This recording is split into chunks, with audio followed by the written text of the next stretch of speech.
What's happened there, man? Oh.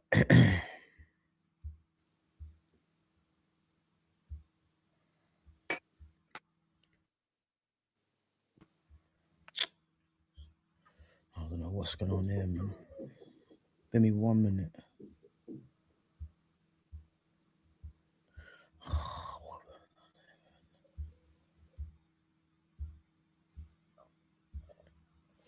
What's going on here? There's something wrong with this, man. Guys, bear me 1 minute. I don't know what's happened there. Let me come out of here and come back on there, man. I don't know what's happened.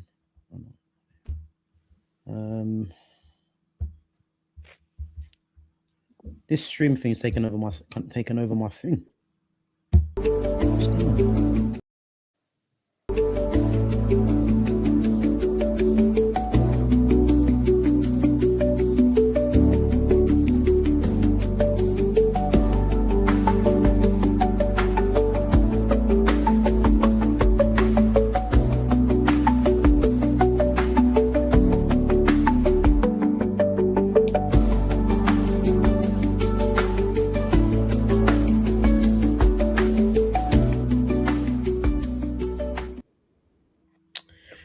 Yo, what's happening, people? And welcome back to Gav Goes In. Guys, apologies for the lateness, man. It's been a mad one, I ain't gonna lie. It's been a mad one, but you know what it is. I've just clocked something as well, yeah. Just bear me 1 minute, because I think we've got something wrong on there, man. Just bear me 1 minute.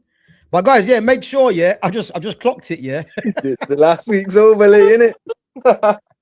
Oh, listen, man. Listen, it's been one of them days. But guys, listen, we are gonna do our Premier League all-time 11 prediction.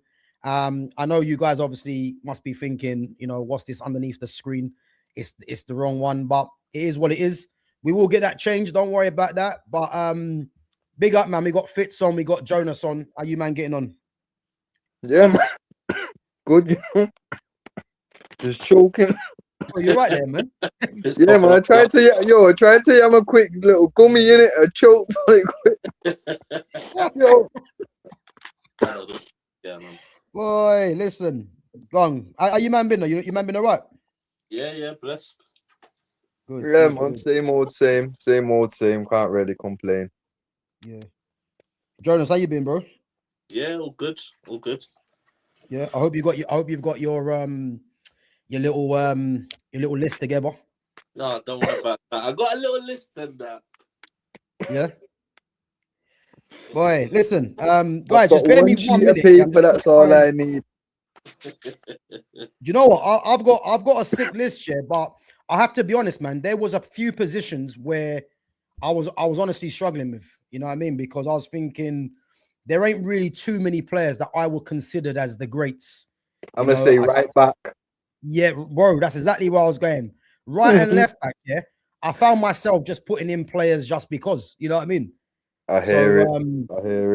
One of them ones. But listen, just give me 1 minute, guys, man. I'm gonna just change this up. Come on.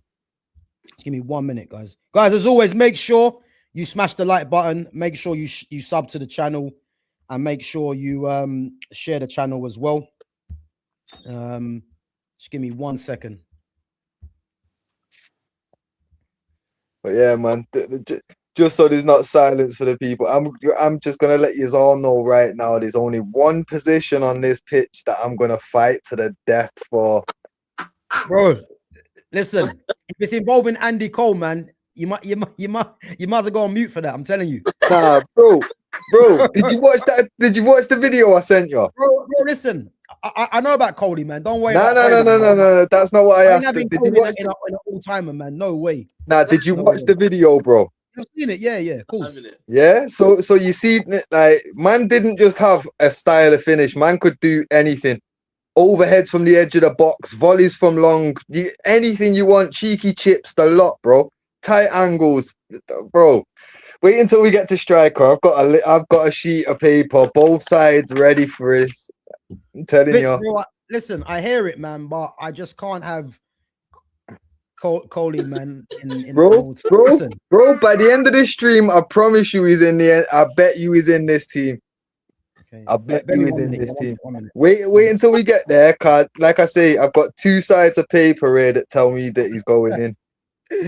All right, listen. Boy, listen. Yeah, well, listen. We're gonna discuss it anyway. You know what I mean? We will discuss it. And guys, as I said, we'll just change it up anyway. So listen, all-time Premier League 11, North London derby talk, weekend fixtures. Listen, give us your list of players that you think should figure into an all-time 11. And as I said, man, it's gonna be a good one. Listen, we're gonna start off, and we are gonna use the lineup builder as well. Big up to Babs One Diva, big up to Foxy Danny as well for coming through. And listen, we are going to use the live builder to go through our team. First and foremost, guys, what do you guys think in terms of formation? I'd say with it being Prem, it's got to be 4-4-2, hasn't it? Yeah. Do you know what? Yeah, I knew you was going to say that. Yeah, and this is why my list. Yeah, I had to separate. I had to put 10s together. I had to do midfielders, wingers, and then strikers because I had a feeling you was actually going to do that. But the thing is, if we do 4-4-2, for me, we've got to go with 110 as a striker. Fair enough. That's how it works best. You know what I mean? Fair enough. Jay, what do you reckon, man? Do you reckon it should be a 4-4-2 or what? I'm happy with a 4-4-2. We can go with a 4-4-2. Yeah. Let's keep it old school. It's old school Prem, innit? Let's keep it old school. It is. Thank God no one went with a 3-5-2 or nothing like that. You know what I mean? I was getting kind of nervous, man. I ain't gonna lie. But cool. All right. Well, let's go through it. Yeah, because I got my list, yeah. And as always, we are gonna decide on one player for each position. And I think in terms of the goalkeepers, again, I'm gonna say my list, then you guys go through your list, and then we kind of debate on who we should put in there. So I've gone for Peter Schmeichel, Edwin van der Sar, David De Gea, Petr Cech, and I put Alisson in there as well. Fitz, what you got? Bro, I'll tell you straight, with keeper, there's 2 people, that's it. There's Edwin or Peter. It's Bro, I was gonna say that, yeah, but I had to be fair, to be honest. Nah, I hear it, but I don't think anyone can argue like from the start of the Prem, Peter was the dominant one, you know what I mean? And then we struggled to replace him. Barthez, a few other men came through. And then when we got Edwin van der Sar, that's where consistency, like, I swear there was obviously everyone's gassing up Arsenal's 4 games without conceding a goal and that. Yeah. Bro, you know, Edwin had a 15-game streak, no goals conceded. I swear that was the treble winning season? Nah, we should have won the treble. It was when we won the Champions League, though. Yeah. Okay. We got beat by Portsmouth in the FA Cup, innit? But it should have been a treble. Right. But yeah, man. Obviously, what? Your list contains 2 people. Yeah, for the keeper, Edwin van der Sar or Peter Schmeichel.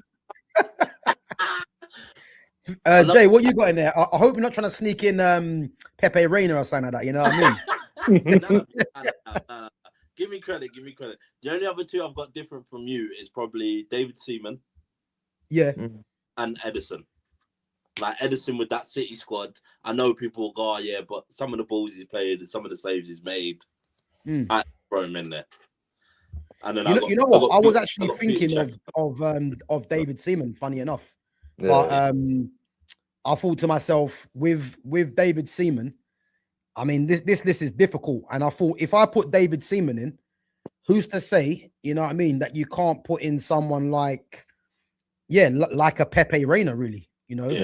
Maybe a Joe Hart, probably, you know? Joe, good shout. Joe Hart's definitely a good shout. But them guys there are not really, for me, they're not really elite goalkeepers. I think they're just good goalkeepers. And again, with Edison, I think Edison's good, and Edison's probably the best ball-playing keeper that's ever been in this league. Yeah. But I don't think Edison was that great of a shot stopper. You know what I mean? To be fair, I feel like in the league, there's only ever been one other keeper that could potentially come into the convo, and that's Cech. because conceding 15 goals in a season is crazy. You know what I mean? So, but nah, I just don't think he is anywhere near Van der Sar or Peter Schmeichel, unless if we really wanted to give it to someone that's not a red. Like, I know Donnarumma's brand new, but we know he's going to be here 5 years, and we know the quality. It could be Donnarumma. Yeah, I agree, and the thing is as well, I actually struggle to get any, even in all the positions, and it shows you like how much football's dropped off, because I actually struggled to get any sort of any more than probably, I think 5 players it might have been in this all-time 11. Yeah, and I bet you don't really even get a sniff. These guys have longevity. Don't get me wrong, but I struggle to get any players from the recent era in there. Yeah. No, I can believe it, bro. And like the ones that are up for contention, they're not gonna come close to the others that are in that position that have been there. You know what I mean? So it's like we've been talking about the decline in standards across the board in football for time now, bro. Like it's not a surprise for me. Like current 11s versus all-time 11s it's not even close. Like I've been having this debate with Lumi about Arsenal's B team and name a B team stronger.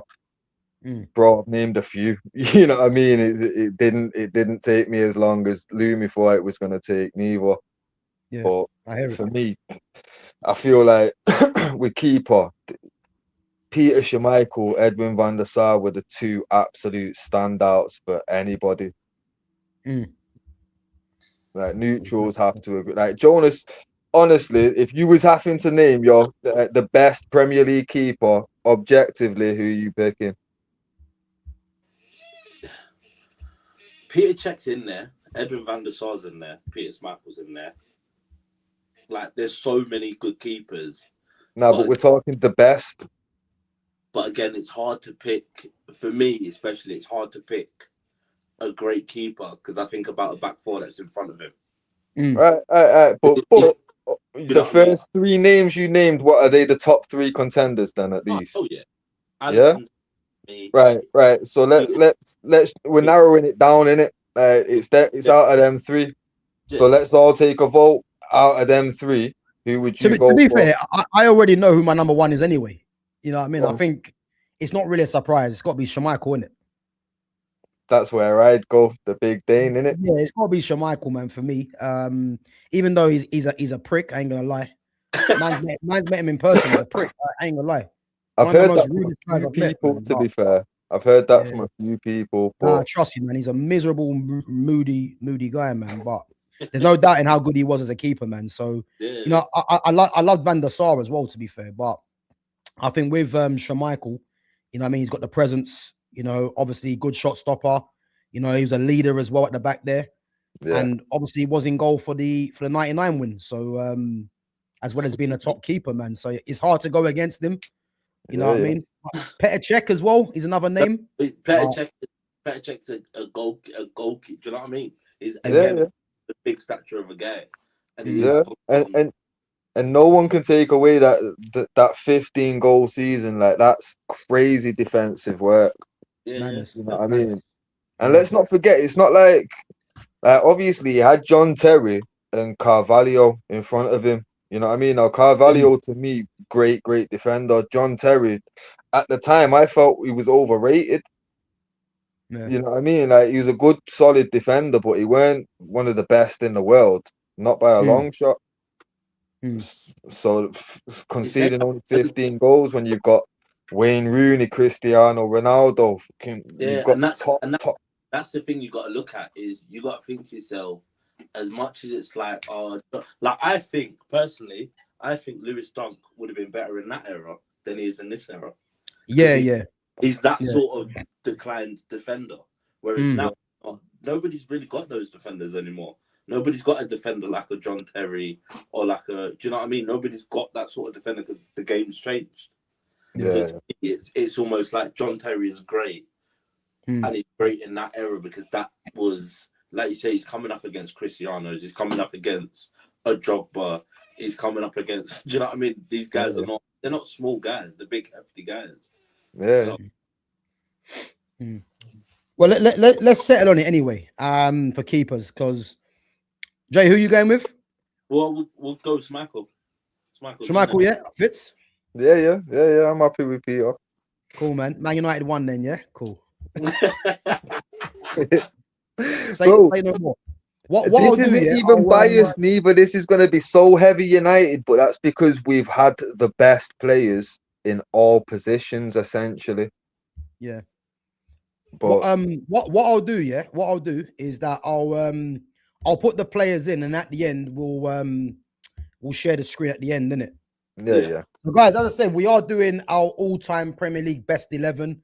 We're gonna go for a 4-4-2, and as I say, get your comments coming in and let us know what players you feel should be in the all-time 11. Right, we're gonna move on to right back. You know, let's get the fullbacks out of the way because I ain't gonna lie, it was boring, you know.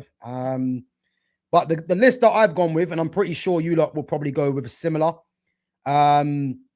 Big up to franchise as well. Yeah, big up, man, for coming through. As I said, we're doing our all-time Premier League 11, man. So let us know. We're gonna go for position. Peter Schmeichel's on there at the moment in goal. So we're gonna go right back. The list I've got: Carl Walker, Pablo Zabaleta, Gary Neville. And again, these two guys are playing currently, but it just showed you that the right back berth was, you know, it was a struggle. And obviously one of my favorite players, you know, and I think he's the one of the best right backs in the game, Reece James. And I just put Trent in there as well to make you happy, Jonas. Yeah. So, hey, don't be doing damn well. We know damn well there's nobody like Trent. Yeah. I think with right back here, again, I mentioned Trent and I mentioned Reece James because it's one of them things for me where just to fill up the numbers. But these two guys, you know, well, especially Reece James for me, you know, he could go on to be one of the best right backs if he does stay injury clear. Obviously, Trent's not in the league no more. So you're really looking at Walker, Zabaleta, and Gary Neville for me. Fitz, what's your list? Is there any other surprises on there? Bro, I'll tell you straight. There's someone that you've probably got on your left back side that started as a right back. No, I know exactly what you're saying, but I put him left back. We know who's going left back. Yeah, but and he's got the same last name as who's going striker. Yeah. So let's just put the Irishman on the right where he deserves to be. Wait. Because you know who's going left back, bro. That's not even an argument, is it? I know, yeah, but I put him left back here because I thought I might, if I put him right back, yeah, that means you'll be able to get in the other left back that really should be there. But that's what I'm saying. That's why he should go right back, and then the left back goes where it should go. All right, so Dennis Irwin. Of course. Name a better right back in the league than Dennis. Nah, listen, I hear it, man. I hear it. I do hear it. Because I had Dennis Irwin at left back because I was gonna change a few things up. But if you want to do him right, if you want to put him right back, then cool. You know what it is? You know what it is, Gav? No, with United all-time 11s, when I think about it, like, I can't leave Everett out and put Neville in. You know what I mean? So I always go Irwin right back and Patrice at left back. And it just makes more sense that that's what happens here, innit? Yeah. So who have you got then right backs then? You've got Dennis Irwin. Bro, mine, I have a clear vision. I know there's only like 1 or 2, 3 options in things for me, you know. Like this Dennis at right back. It's clear cut. Nah, B. I'll tell you who else I put on my list. You didn't probably go on. Bakary Sagna. That went to Man City from Arsenal. Do you know what? I forgot about him. You know what? I'll give him flowers. Lauren was good at right back. I can't lie. Yeah, he was. But he wasn't Dennis. What about Steve Finnan? Behave. Hey, behave. Steve Finnan, you know. Boy. I don't know, you know. You know what? Right back's difficult for me because you know who I'm thinking right back. I'm thinking Carl Walker. For me, I think in his prime. Yeah. And don't forget, Dennis never missed a penalty. Dennis used to take penalties before Cantona, bro. Yeah, Irwin was sick, man. I ain't gonna lie, man. He was sick. And free kicks before Beckham. Because the thing is, yeah, I already know what the fullbacks are gonna be, so I'm just trying to help us out, man. What do you think for right back? Because I'm torn between Carl Walker and Dennis Irwin. That is my choice. What were you saying, Jonas? Jonas, yeah, what would you reckon? I'm taking Trent all day long. I don't care what neither of you two say. The man, there's nobody better that can pass a fucking ball than that kid. And he started at the age of 18, 19. And as much as people talk about him defensively, I don't think he's as bad as people make out to be. I think he knows. I'm not gonna lie, he saved us from a lot of. When I say, if you look at certain games, there's certain games where we're pinged back, and it takes one ball from Trent, and all of a sudden you're out of the shit. And it's not like he's just throwing a pass to throw a pass. He knows where that pass is going. And that's what's horrible. Like, I like Reece James. I think Reece James, if Reece James was fit for me for a whole season, it's a conversation. My problem with Reece James is I don't know how fit he's going to be. That's my problem with Reece James. Carl Walker, forward, backwards, there's not... Defensively, I don't think there's anyone... Defensively, I think he's brilliant. And I think he leads well. But I just think that there's just an IQ with Trent where he knows that as soon as he gets that ball, he knows where it's got to be in terms of if you're pinned back. So in terms of if I'm pinned back and I know we're pinned back for 90 minutes and we're inviting all this pressure, the moment that ball goes to Trent and it goes where it's supposed to go, it's fucking horrible. Because in his head, he knows where someone's supposed to be. Yeah. And that for me is why I'd pick him. But the thing is, what I would say, yeah, you actually do realize this is an all-time 11, though, yeah? Yeah, I know. But I'm telling you, who's got more assists than Trent at right back? One sec. Jonas. If we're doing the who's got more, let's pull out the medals then, cut. Irwin's on 7. Yeah. That's just for the league, bro. That's before we get Champions League medals out and that. Come on, bro. Trent won everything available to him. That's what I would say. Do you know what's good though? Yeah, do you know what's good? We've all got different options because I'm gonna say Carl Walker, yeah. Fitz is saying Irwin, and Jonas, you're saying Trent. Just because of his IQ, his football IQ is unreal. That's why I picked Trent. He knows positionally where that ball is supposed to go, and that's what's horrible for a defense. Bro, IQ, Dennis Irwin. Bro, Dennis Irwin, basically, Roy Keane writes love letters to Dennis Irwin. That's how good Dennis Irwin is. Roy Keane don't give flowers to nobody, bro. Yeah, but bro, he's Irish, man. What are we doing? Now, I hear you, and so am I. So there's a part of me that won't let this go. Fooling me, where? Bro, obviously, with a name like Fitz, you know I'm a paddy too, you get me? But come on, man. Now, IQ, though, I'm not... Obviously, recency bias does come into this when it come down to this, like this kind of. I feel like most of the chat's gonna be like, yeah, Dennis Irwin. They don't remember. You know what I mean? Like, it's been so long since he was actually like dominating the position that no one's gonna remember it.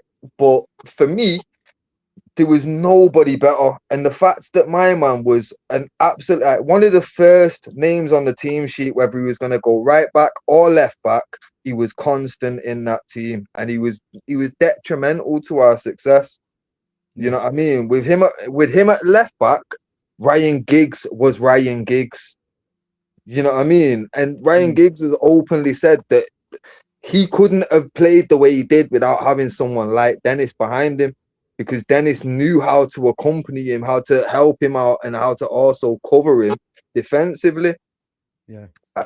And we know who on our wings we're gonna have some attacking players, because I already know.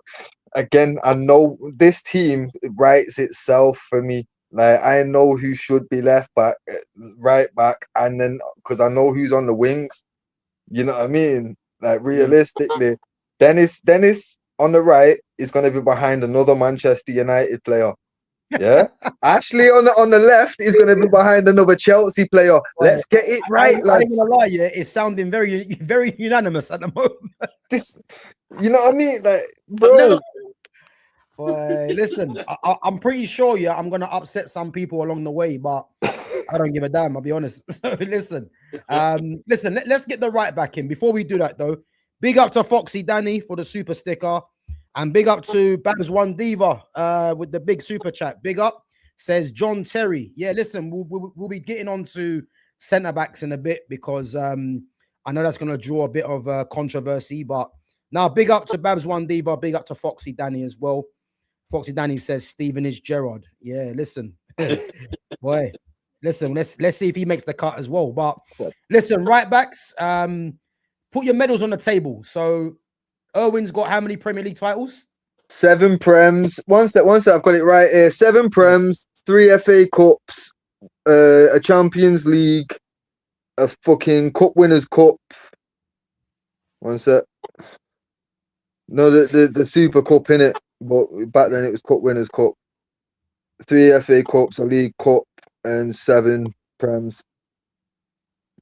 And what's Carl Walker got? He's about 4 or 5, isn't he? One sec, I'll just check that now. Give me a sec.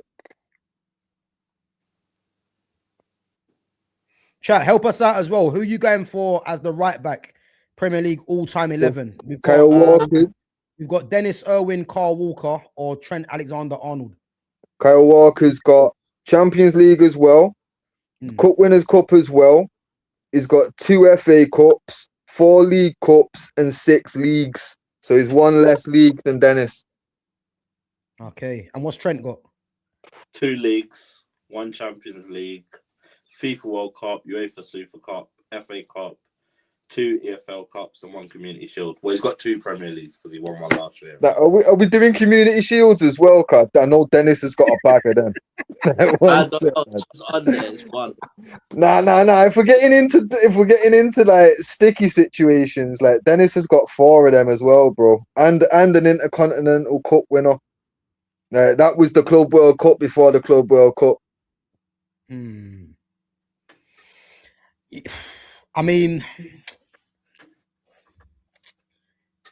Dennis, it's difficult because it's difficult for me between Carl Walker and Dennis Irwin. I mean, Dennis Irwin was for me by far the better footballer, but Carl Walker, for the longevity and for what he's done in the Premier League as well, deserves a shout. Well, to be fair, because them two are so close on medals, like, I feel like it's got to be between them two, really, innit? That's what I'm thinking. Yeah, that's what I'm thinking. All right, so Jonas is basically the decider on it. I'm taking Carl Walker. Carl Walker, yeah. Pagan. Nah. Boy, there you have it. Carl Walker gets in over Dennis Irwin, you know. We are taking Carl Walker. Longevity went from Tottenham to Man City to win everything he can under the sun. Bro, man went from Bury to United, bro. What we talking about? And won the lot. Man went from Bury. His signing fee was something like 200k, bro. Yeah. I think you know what it is with Dennis Irwin, yeah? I think unless you've seen him play and see the intelligence of him on the pitch, I don't think you actually respect how good he was, because when you see fullbacks right now, not one of them better than Dennis Irwin, not one of them. You know what I mean? So it is difficult, but yeah, it's difficult because I think Carl Walker's been good. So I wouldn't mind between Carl Walker or Irwin. So no, to be fair, like I say, yeah, I can at least understand why he's going in there, because he's done just about the same as Dennis. And obviously, like, in my head, I'm just gonna put it down to recency bias. That's all. To be fair, Trent was nowhere in there for me, man. I don't know how I don't even know how he sneaked in there, man. He made my list just to have 5. You know what I mean, bro? It's like I know he's gonna come into the chat with centre mids and centre backs. I already know what's coming, but like I say, not for me, man. Not for me. No. Yeah, exactly, bro. I don't see a Liverpool player in this team. Boy, well, we're gonna see. Let's move on to left back anyway. I think left back's gonna be pretty simple because I had Dennis Irwin down, and Dennis, apologies, Dennis, man, but you missed the cut. Nah, well, so, yo, let's because put him back in the chat for this. Wait. He's in Dennis, both I'm sorry, brackets, yeah? bro. He could be, bro, both. Dennis, I'm sorry, yeah, but because you didn't make it right back, man, we can't put you at left back either. So you didn't make the cut, big man, but unlucky, you know. But listen, Dennis, I'll always I love think you. left back, if we're being honest, yeah, is gonna be between two players for me. But I put Andy Robertson in there because I was struggling. I ain't gonna lie. Gail Clichy was decent. Gail Clichy in there. I put Clichy in there more or less to make up numbers, if I'm honest, yeah. Obviously, Dennis was in there at left back, but he's out of there. And then obviously you've got Patrice Evra, Ashley Cole. Yeah. Okay. I mean, can you boys think of any other players? I got two for you that you haven't mentioned. Leighton Baines? A man that once broke another man's foot from a free kick. Dirty left foot, Ginger. Ginger. Oh, Risa. Nah, Risa in the top all-time left backs. Wait, John Arne Risa, and I put Alonso in there as well. Yo, use man are sleeping still. Marcus Alonso, bro. These man are sleeping. Gone. It comes down to two people. It's Ashley Cole or Gareth Bale. Nah, bro. I put Gareth Bale in left wing, see. Nah, Bale's on the wing. Yeah, no, bro, we didn't play. Bro, we played left back in the Prem. He played in the wing in Spain. I know, but the thing is, yeah, where Gareth Bale excelled, yeah, was when he played on the wing. Left wing. Yeah. So in Spain, that don't count for me. Yeah, okay. So that's funny you say that, yeah, because I've actually got Gareth Bale down as right wing rather than left wing. Nah, cause for me, I'm not doing inverted. We're doing old school, so it's yo, real talk. This list will be messed up. I ain't gonna lie. Real talk, bro. Yo, we got Cristiano on the right, and we're going Giggsy on the left. And if we're not going Giggs, I'll concede for Hazard. But that's it. Hey, I'm gonna throw a spanner in the works on that attack. Yeah, I'll be honest. Yeah. Listen, let's just make it easy, yeah, and just because Gareth Bale for me is not playing left. Do you know? Right. Do you know who else we forgot? Who I think is unsung? Leighton Baines. No, is unsung in Man United's history. Valencia. But right back. Is he right back? I thought yeah. No, right back. And left back. Nah, listen, he ain't getting my team. He ain't getting my team. Nah, you know what? Because you know what? He only got pushed to right back because he weren't the player that he used to be. He got pushed after the injury. After the injury, he come back and he weren't the player that he used to be, so he got put back in it. Yeah, he was the most basic of wingers I've ever seen in my life. Basic of wingers. But the thing was, we bought him for his pace. Once he got injured, he come back. He was quick, but he didn't have that lethal pace that he did. He was deadly at one point. But for me, if Gareth Bale's not going in at left back and he's not even in that bracket, then for me, it's Evra or Cole, and that's not even close, really. I'm not gonna lie, I'll give it to Cole. I think Cole was all day. I've got. You know what? I rated Evra highly, yeah. So did I, but it weren't close. And what I would say, I think the majority go with Ashley Cole. I think that's the English bias, if I'm honest. I think it's the English bias. Nah, bro. I watched Evra every week, bro. And Ashley Cole, I hated coming up against him, even when he was younger at Arsenal. I hated fucking, bro. He was a nightmare to deal with. Absolutely. And the thing is, like, he killed everything down that right hand side of ours. You know what I mean? Like anything that was going towards him, he shut that shit down. Cristiano had nightmares about him, and that was peak Cristiano. You know what I mean? Nah, Evra was top quality, but for me, like I say, he wouldn't go in at left back if Dennis has to go left back. You know what I mean? In a United team, the only reason that I do it is because I know, okay, if Dennis is going in one of them, it's either Gary Neville or Patrice Evra, and I'm going Evra every day because that's how good Evra was. Like, Gary Neville doesn't even come close. You know what I'm saying? I hear it. I do hear it. I do hear it. Nah, man. Ashley Cole, it's got to be. And to be fair, I can't say a United player. Well, I could say it every time and not lose sleep, but I've got to try and keep it kind of real, innit? Balance. Yeah, man. Let's keep it 100. Ashley Cole was a beast, bro. Cool. All right. Well, let's move it on anyway. So we've got 2 English fullbacks, Peter Schmeichel in goal. Let's move on to centre backs. Now, obviously, I'm gonna pick a centre back pairing, and again, this is not based on for me the partnerships that play together for their clubs. It's just the single best defenders to pick from. Now, my list here, which is weird, doesn't contain a single left-sided centre back, a left-footed centre back. Which is mad. And I'm hoping you guys have got a bit of a different list to me, but obviously I've got the usual suspects coming up, and we've got Rio Vidic, Yap Stam, John Terry, Ricardo Carvalho, Virgil van Dijk, Sol Campbell, Tony Adams, Vincent Kompany, and I've put Ledley King in there. I was about to say you put Van Dijk in there and no Ledley. Ledley was always going there. The only thing with Ledley, he was injury prone. He's injury prone. Ledley King for me was as good as John Terry and Rio if he stayed fit. All day. Yeah. What have you lot got on your list? Bro, I'm not gonna lie, my list is a lot shorter than yours because I'm cutting about 4 of them names out. My list is one of them Virgil. Of course. That was the first name drop. But nah, for me, one of the spots is already taken by Stam. So then it's who's going next to Stam. And for me, there's nothing scarier than thinking about Stam and Vidic next to each other. That would terrify any striker. But I will throw it out there that because when he come to Chelsea, he played at centre back. There's 2 there, Desailly and Frank Leboeuf. Oh, do you know what? Didn't even think of Desailly and Leboeuf. Desailly has to be in there, but I think Desailly more or less come to the Premier League, on the back end of his career. So that's why I probably kind of forgot about him. No, well, that's the thing. People think that because obviously that was the perspective of back then. Like he signed at 30, bro, 29 or 30. That wasn't ancient. That's peak years now.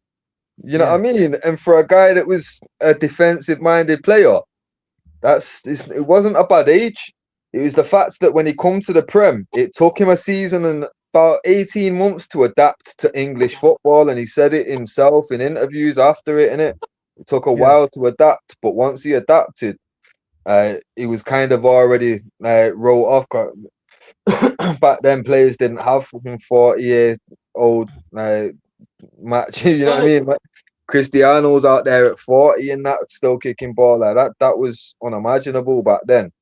But Desailly, he was still in his prime, bro. And just to throw it out there, do you want to know who he said was his most difficult opponent in the Premier League? Who's that? Andrew Cole. He actually said it was one of the most difficult fucking strikers he had to deal with in his career. Who? Do you know what? I actually think I heard about that. Yeah, but then again, Desailly was coming to the end, man. So he could have said anyone. Bro, listen. All right, let's get through this because I need to get to Andrew Cole. We got to Coley, yeah, but I ain't doing this Coley thing today, man. Because bro, I've got 2 sides of the sheet ready for this.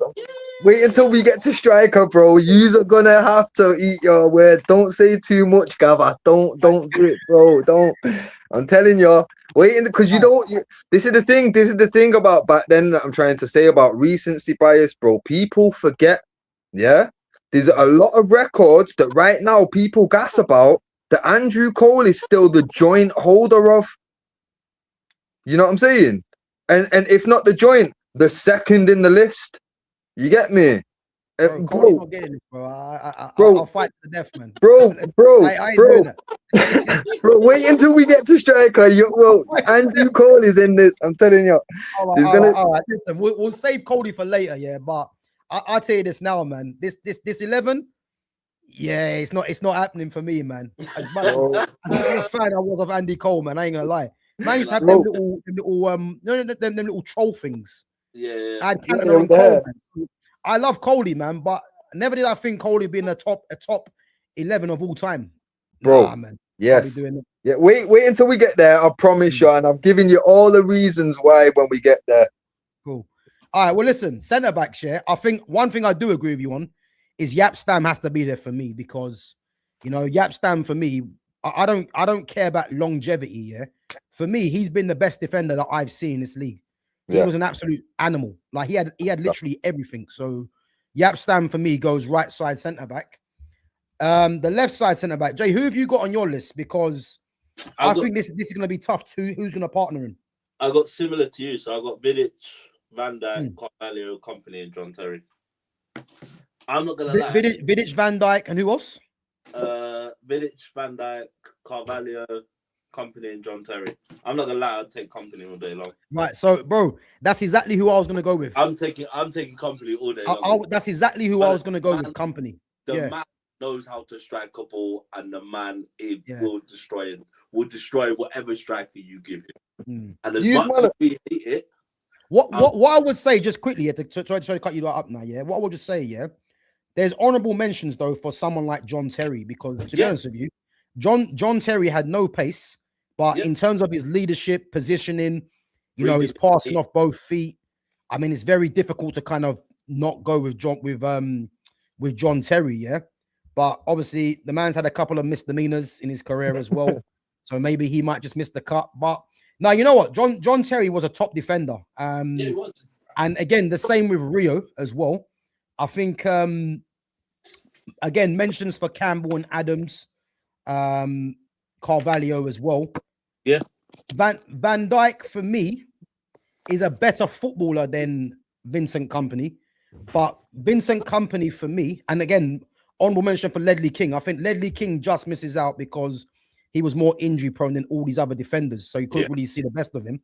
But in terms of who partners Jaap Stam, I have to look at Kompany. And, I look at, I'd prefer having a left-sided centre-back for balance, But I look at Kompany in terms of what he's won, his leadership, how long he done it for as, the main centre-back for Man City. Yeah. I know, Fitz. I know you like Vidic, Bro, no, not even that. If that's the argument, could you not say the same about Rio for every single thing you just said? 100%, yeah. Rio's a better footballer than Kompany, But I think Kompany. But saying that, can I make one point in saying that? Where was Rio at the same age as Kompany when he was at Man City, still at his highest level? Bro. We signed Rio at something like 19, bro, for a record fee. Yeah, that's where he was at that age. No, we're not debating that. I'm talking about towards the back end. So towards the back end of his career, towards the back end of Rio's career, when he's like 31, 32, and he's with QPR. Meanwhile, things still doing it with Man City at 33 and 34. Bro, the only reason he went QPR was because he knew no one was going to sign his brother for United. He wanted to play with his brother for a year. And that was well documented. He actually said that's why he went. He went to QPR because he wanted to play with Anton. So, like, for me, that's not even... It's like saying, like, Dennis Irwin couldn't be in the chat because by the end of his career, he was playing at Wolves. Who gives a fuck, bro? I'm talking about his prime years. We're not talking about we're taking these man now at this age, because if that's the case, Schmeichel's not going in net. Give me fucking Edison or Allison. You know what I mean? Why am I going to put a fucking 50-odd-year-old guy in it? We're talking about prime guys, you get me?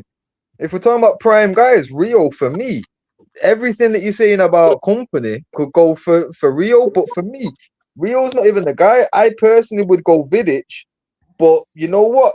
I wouldn't even debate it if a man said Campbell. I'm not like, but but you know what it is, I'm more basing it on what defender was complete. You know what I mean? And if I look at all these defenders, in terms of complete defenders, Jaap Stam was complete for me, and then I would say Van Dijk in his prime was complete. I would say Vincent Kompany and Rio. John Terry for me was a top defender, but lacked pace. Yeah. Ledley King again had everything. And big up to Will Drake. Will says Ledley King. Yeah, listen, Ledley King is definitely in our list, but the only reason why Ledley King is just missing out is because for me, the injuries. But I have no doubt, yeah, if Ledley King would have stayed fit throughout his whole career, you'll be talking about him as probably the best defender that England has produced, in my opinion, because Ledley King was ridiculous. Weren't he like one of the quickest players in the Premier League at one point? I can't remember, but one thing I will tell you, if you ask Thierry Henry who was the toughest defender you played against, Henry said Ledley King. I could Henry believe said that. Ledley King. You know what I mean? Yeah. And as I said, Ledley King was ridiculous, but the injuries kind of stopped him from having that kind of career. Yeah. So that's where I'm looking at. I'm looking at complete, Vidic wasn't complete, just like I think Vidic was very similar to John Terry. John Terry was a better footballer, but Vidic, as we know, was a warrior. But Vidic don't make it for me. So it's between Rio, Company, and Van Dijk. And Van Dijk, for me, is he better than Rio and Company? As a footballer, it's arguable, but I can't put Van Dijk in there yet, to be honest with you. He's got to brush up on his season. That's what I would say, Bro, you know Van Dijk can't go in this team even if he has 4 more league titles to his name. He's not going in. Yeah. It doesn't. And just to reiterate as well before I forget, Sol Campbell was a top defender, but I put him in the Vidic mold, And there's no Arsenal guys in at the moment because Ashley Cole was Chelsea. We all know that. Yeah. So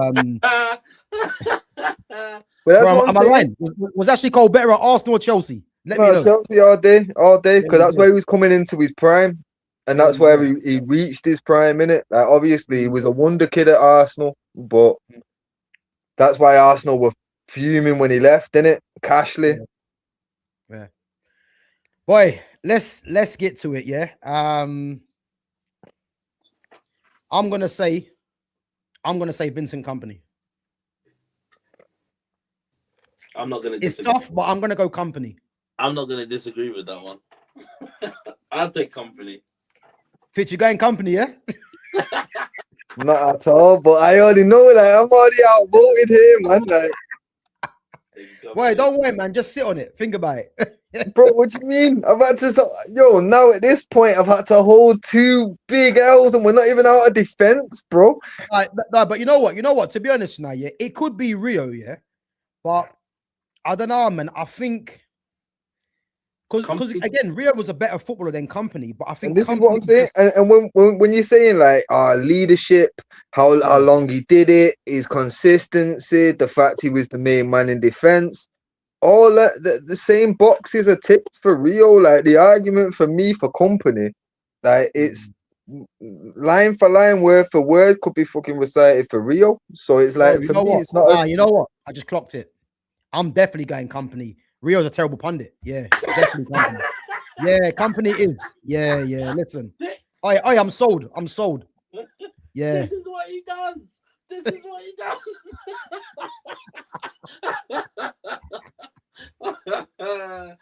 Taking it, mate. Yeah, it's got to be Kompany based on that, man. Yeah, bro, we're not even halfway there. My head hurts already, man. You know how bad it is now, yeah. Like Stam and Kompany haven't even got a picture on their feed. I'm to add them in manually. No. Boy, listen. So at the moment, guys, we've got Peter Schmeichel in goal. We've got Carl Walker right back.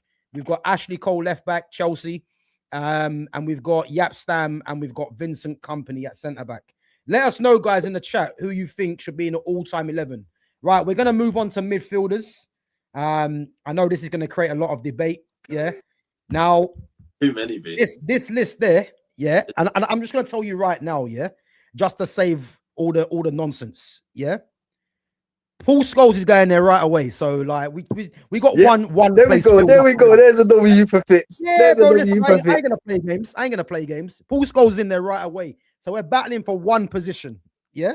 So all right, I'm with you. So Patrick Vieira, Cesc Fabregas, Michael Essien, Claude Makelele, Frank, and again, this isn't DM, just central midfielders, yeah? Frank Lampard, Steven Gerrard, Xabi Alonso, Paul Scholes, Roy Keane, Paul Pogba, Michael Carrick, Rodri, Fernandinho, Modric, Musa Dembele. I can't have you putting Dembele in a bracket before putting Paul Ince, bro. Can't we have a Fabinho in there as well, please? Who? Fabinho. Nah, bro. This is central midfielders. Hey, don't do that. Oh, Fabinho. Yes, Fabinho. I thought you said Firmino. Fabinho. No, Fabinho, please. Fabinho, and then do you know who deserves a special mention? And I think if he'd stayed fucking uninjury prone, it'd been fucking brilliant. Wilshere. Bro, I'll be honest with you, yeah. I'll be honest with you now, yeah. That list that I've just read out, yeah. If I'm looking at all those players in that list right now, Fabinho for me, I think he's too similar. Probably at the bottom. I think he's too similar to Scholes, though. Who? Fabinho. In terms of they both like to break up the play, innit? Sorry? Don't do that. You know, wait. Fabinho is similar to Paul Scholes. In terms of when you look at the way they play their game and the way they play, because Paul Scholes wasn't that high up the pitch, really, was he? Bro, talk, man. Go on, talk. Was he that high up the pitch? It don't matter if he was high up the pitch or low up the pitch. You just mentioned you've just mentioned Fabinho and Paul Scholes in the same breath. No, and I'll tell you this much, Jonas. Paul Scholes couldn't tackle for shit, so he wasn't much of a defensive midfielder. I'll put it that way, yeah? He made enough challenges. Wait, 1 second. Yeah, let me just get onto the chat quickly before we carry this on. Neymar or Mbappe? Mbappe's nowhere near Neymar. Let's move on. Oh, yeah, 1 second. I'm just gonna make a brew, so I'm gonna black out the cam, but I'm here. Yeah, go on, bro. Bro, so you've said Paul Fabinho is close to Paul Scholes. In and what? If they're close to him, I said it's a similar ek of a player. Bro, in challenges, and how they were playing. Listen, Paul Scholes weren't that high up the pitch. That's what I'm telling you. No, but I think what you're meaning, yeah, is that Paul Scholes, when he did come back to United, he played slightly deeper. So in terms of the same positions they take up, you're meaning it? Yeah. But I thought you meant in terms of the player. No. Oh, positions. Okay. Positions. In terms of he's a very deep line midfielder. It's not that he's gonna be high up that field. No. It's just when he picks up, he knows exactly where he's looking. He's got the whole pitch to look at. So he's either going side back or he's not gonna go like, do you know what I mean? He's not finding a 40-yard pass. He's gonna make the simple pass and make it look good. I hear it. And to be fair, yeah, I'll be fair, yeah, if we've got Fernandinho in there, you probably should have Fabinho in there as well. Yeah, do you know what I mean? It's a similar local play. We're all in the same position. So to me, them two are. It's a mention, but they're not in the list. If you've already got Scholes, you can't have either of them two, because then you've got too many people that deep down the pitch. It's ridiculous. Yeah. No, Baba, I hear it. The problem that we have though, yeah, if we're doing a 4-4-2, one of them's got to sit.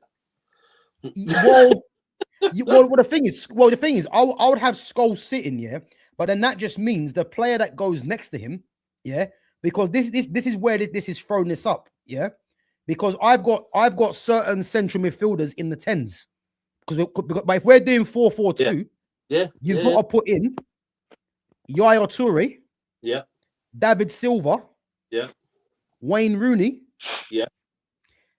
Dimitri Payet, Coutinho, because basically my 10s are Bergkamp, Zola, De Bruyne, Silva, Yaya Toure, Di Canio, Rooney, Cantona, Letizia, and Payet.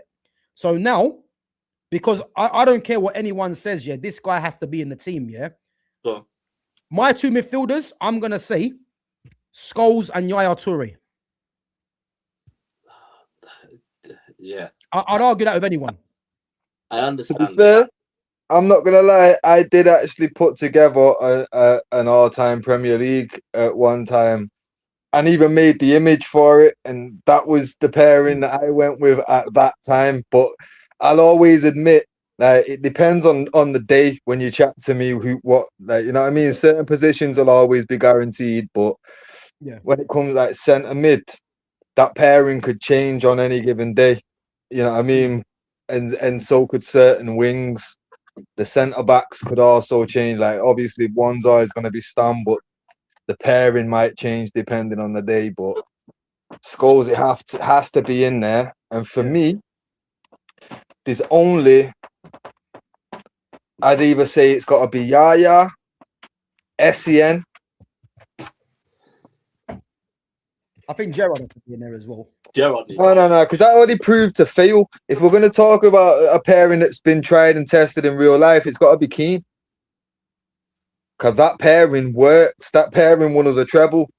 Or if you're talking about... listen, Keane's not getting there ahead of Yaya for me, man. But that's what I'm saying. Like, that's why he didn't come into... Because if I'm talking just taking the player, it's Yaya or SCN for me. SCN was an engine. People overlook what SCN did because Lampard was the English star boy and then Didier was the bagsman. But I'm telling you now, SCN and Claude Makelele, while he was there as well, engine, but SCN. But Makelele was more of a DM anyway. It's worth a shout. Go on. I'm gonna throw a name in there for you, Ozil. Nah. But again, this is the problem because I base my team on 4-2-3-1. But if you lot are going 4-4-2, it kind of ruins it now because you've got players like Ozil and De Bruyne even, and David Silva. They're not going to figure in this. No, because here's the thing though. Like a player like David Silva. Now, if we're going to go 4-4-2, I feel like David Silva could also be potentially in the left mid bracket. Yeah, he could, but you wouldn't want me personally, it's unanimous who my left winger is. I already kind of know where you're going. I don't think you do. So I'm telling you now, it's unanimous. It's Chelsea kit. Chelsea kit. But I ain't saying nothing. I ain't saying nothing. But you know what? Depending on where you want to play the guy, what about fucking wait? What bracket have you put a Kocher in? Bro, this is the funny thing, yeah. You know what's funny? I've got a Kocher coming out today, actually. My great to the game. Yeah. Man didn't even include him in the list. Right. So where's he going? Right mid or centre mid? What bracket we putting him in? He's a 10. So because it's 4-4-2, we can't get these players in now. No, but this is this is what I'm saying. This is what I'm saying. No, if we're gonna use him, like, well, we're gonna use a 10. Like, we've got two strikers, bro. So one's gonna be a striker and one's a 10. Cause like I say, Andy Cole and Cantona, that's how that worked. Bergkamp and Henry, that's how that worked. Zola was a 10 that dropped back and let Hasselbank do the. So, bro, it's them 10s that one's one half of the strikers, isn't it? The 10s come into it then, yeah? Yeah, like one striker, one's an out striker and one's a 10 really in a 4-4-2. Okay, well, as I said, my midfield pairing, because this player has to get in there, and you're probably going to say that he might not get into the 10. So, Yaya Toure has to be in there for me. Yeah. Because if I was going to put him in a position, he's going to either play as the 10 coming off the striker, or we're going to have him in mid. I'd put him mid all day. Because it's too, like, because when it comes down to the 10, there's probably two in my list. It's an argument between three. But Yaya's not one of them. Huh? In the 10s? Yeah. Because obviously my striker's Cole, innit? And then the 10 off Cole, there's only like 3 options there. Bro, that's where you're getting wrong, man. Bro, wait until we're nearly there, bro. I've got the paper ready. Hey, this is going to be enjoyable. Guys, you've heard it here first, yeah? And Andy Cole's making the team. I don't know what team he's making, but... Yo, he's making this. I promise you, guys. Wait until you get the stats. Bro, listen, you know about me. I don't care about stats, man. My eyes work. You know what I mean? Bro, But that's but why listen, I sent you the clip, and I know you didn't watch it. I know you didn't watch it. Did you watch the Blackburn goal? no, bro, listen. I've seen Cody's goals, man. Listen, Jonas, do you remember when Andy Cole was at Blackburn? I remember when he when number 9 is back. Yeah, of course. Yeah, it's when he joined it. Yeah. Do you remember the goal he scored against Hughes at Anfield? Yeah, I remember that goal. Yeah. About 40 yards out on the volley. Yeah. Yeah, Bro, but listen. And that was Andy Cole at the end of his days, bro.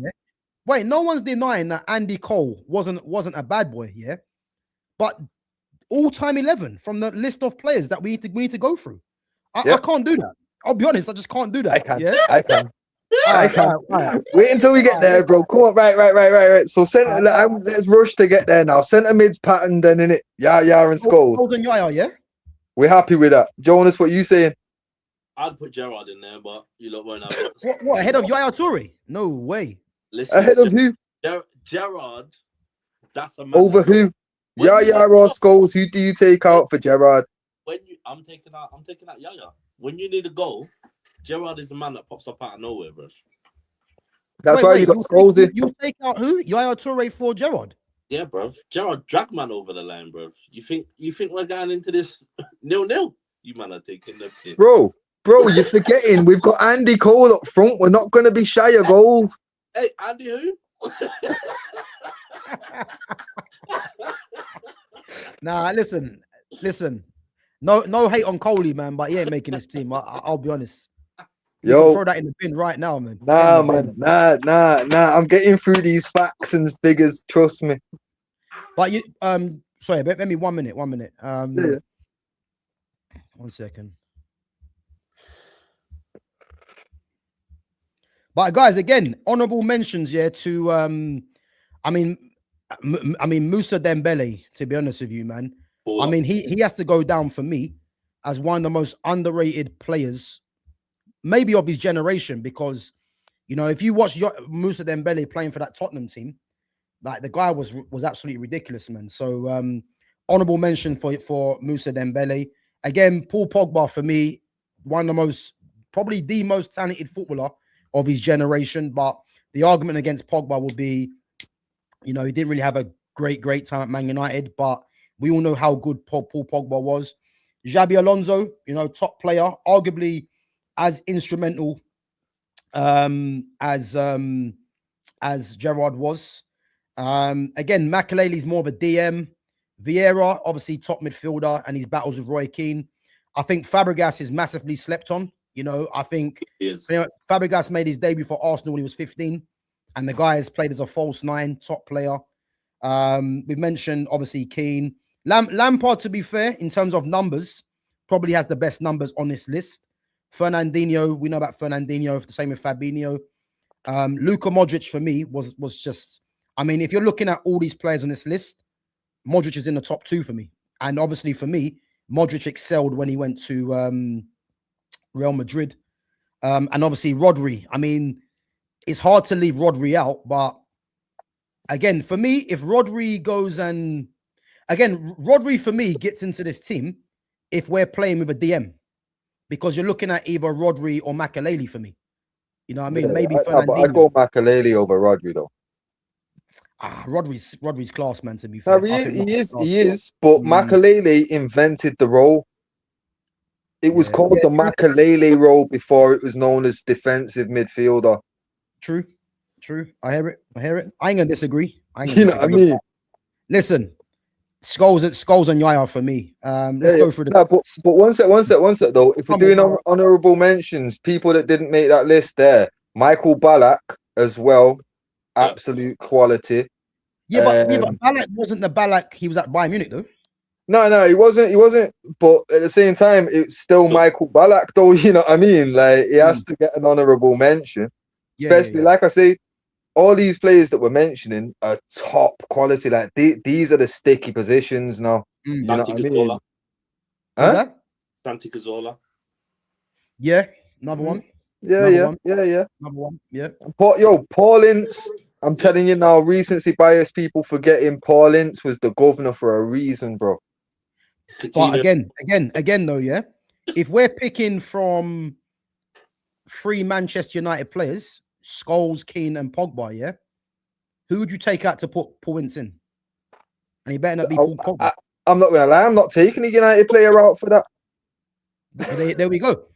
I'll be taking out a Lampard or something. Like, I'm not impressed by these, man. You get me? Like, bro, I hear it, but I think Lampard for me, he has to get an honorable mention because of what Chelsea won. But yeah, again, Lampard makes it nowhere near the 11. Like, no, I hear it, but like I said, yo, I've been watching on Sky Plus. If you go on the search bit, search Premier League years, and they've got like the little season review things. Bro, I was watching the 93-94 season before this started, and I'm telling you now, Paul Ince was something else, man. Like, I'm telling you, bro. Anytime I watch that guy, utter quality, bro. And even like, again, Roy Keane don't give flowers to many, man, especially if they're not Irish. But yo, he puts Ince above Scholes. Yeah, but Roy Keane's a terrible pundit, man. So I ain't listening to him. You know what I mean? Now, I hear it, but we're not talking about punditry. We're talking about who we'd pick next to him, and as the best captain that I've ever seen at United, bro. Yeah, I've got to take that. The way that Roy Keane sees football, you know, he probably picked David Batty next to him as well, man. So, you know, I'm not really hearing it, bro. I'm not even hearing that, man. Nah, you know man. what I mean? Now, to be fair, bro, Roy Keane's had some shit takes, yeah, but I'm not gonna lie, he's not the worst of them. He's not the worst of them. He's definitely one of them. You know what I mean? I don't think there's many actually good ones. There's only Henry, really, for me, that's a good pundit. Yeah, man, they're in the bin, a lot of them, I'll be honest. But, Taj Dawson JH says Pau Kabasi or Esteval William. I mean, I don't know how you compare a centre back to a winger. Like, that's just mad. But yeah, big up, man. At least you got the spelling right. I do give you that one, though. But I don't know how you're going to compare Kabasi and Esteval. You know what I mean? It's crazy, man. So we'll move past that one. But big up for the chat, man. Anyway, JC is the GOAT. Who's JC? JC or JZ? Jace. Who's that? Me. Oh. Okay, big up, man. Big up. Shearer and Henry up top, end the convo. Listen, big up to Drake Will, but you might be a bit upset, man, because because one man wants Coley, so one of them's not getting in, unfortunately. So Gerrard is leagues above Yaya. Listen, I don't know what you're smoking, yeah, but stop, because there's no way Gerrard is leagues above Yaya Toure. Listen, Steven Gerrard, yeah, was a top midfielder, you know, arguably a one-man army at times. But Yaya Toure was arguably the best midfielder to play in this league. I think people need to go and refresh their minds and just watch what Yaya Toure was doing. Not to mention, this was a guy that at times played centre-back for Barcelona, played DM for Barcelona. When he come to this league, there was no one that imagined Yaya Toure playing as a number 10. And I'll tell you now, he was instrumental in the dominance for Man City. So, listen, I rate Gerrard. I thought Gerrard was very good. But the one thing that Gerrard gets a lot of credit for is because the way the English game is, he's very much suited to that in terms of the action man. You know what I mean? It was, with him, it's like the highlight goals, the crunching tackles and all that kind of stuff. You know, I don't really care about all that. I just look at the actual footballer and how many weapons did they have. And there's no doubt in that Gerrard was instrumental for Liverpool, but I can't have him above Yaya Toure. Not for me, man. So, but good. It's good conversation. Because I know, obviously, Jay, you like Gerrard, obviously being a Liverpool fan. Yeah. And again, Yaya was at Man City, our rivals. So I have no reason to say Yaya Toure, yeah. But I have to say, man, Yaya Toure was ridiculous when he was in that league, man. Especially for a man of his height and his stature to be as good as he was. Yeah, I agree. Like, and you know what the biggest violation of that is? The fact that he was only 14 million. Bro, it's embarrassing. It's embarrassing. 14 million, and man came and just dominated. Bro, he was ridiculous, honestly. Like, So some of the goals he scored, yeah. And the thing is with Yaya Toure, he had no weakness. That was the thing for me. I look at players, and the best of the best in this all 11. I look at who has the fewest weaknesses, and Yaya Toure had no weakness. He could defend, he could attack, he could head the ball. He was strong, change of pace. You know what I mean? He was technical with both feet. He could shoot, free kicks, penalties, like anything you want, he could do. Yeah. Do you know what I mean? So I'm not even gonna. I mean, I say Gerard, big up Gerard, but Gerard don't get into it other than Yaya Toure for me, man. And that's it, man. Big up to Glossy Pom Pom says Yaya against most midfielders was like a dad playing football with his kids in the back garden. Bro, I hear it, man. Exactly my point. And that's how I felt, yeah, when he was come up against Man United. It was just ridiculous, man. So, yeah, listen, Yaya gets it for me, man, all day long, you know. Anyway, let's move on. Because we're running out of time anyway. Right wingers or right midfielders? Yeah. Now, I'm going to take out Gareth Bale because Bale obviously did start off his career as a left back and then went left mid. If anyone actually remembers, he played as a 10 as well at Tottenham when he was being linked with the Real Madrid transfer before. So Bale comes out of there, and I'll be honest with you, this list is very short for me. And Who have you got? You know, I've got Riyad Mahrez, Raheem Sterling, David Beckham, Mo Salah, Arjen Robben. But Cristiano used to play on the right. But and I knew you'd say that, yeah. But Cristiano made what his name is now, playing on the left. In La Liga. In the Prem. Playing on the left for United, if you remember. Only when Giggsy wasn't fit, bro. Like when Giggsy was fit, it was Giggs on the left, Cristiano on the right. Right. Cristiano was bought as Beckham's replacement. Check it though, yeah. Check it. When he started doing the insane numbers, yeah, it was from the left-hand side. I promise you. I hear you, but this is what I'm saying to you though. He was bought. Don't forget, if we'd have bought Dino would have been on the right wing for us. Nah, never. He was coming in. Bro, he was lined up. Bro, he was lined up to be Beckham's. Giggsy would have found someone else to play. Bro, I'm telling you, look back on it.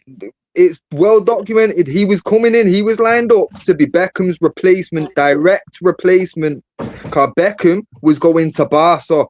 Yeah. Then Real Madrid came in, took him, and Barca, to spite us because we fucked them on the deal, signed Dino. Yeah?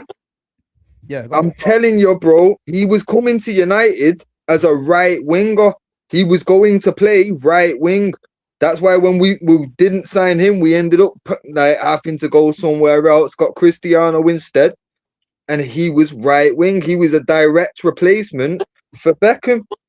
Yeah, Beckham never played left.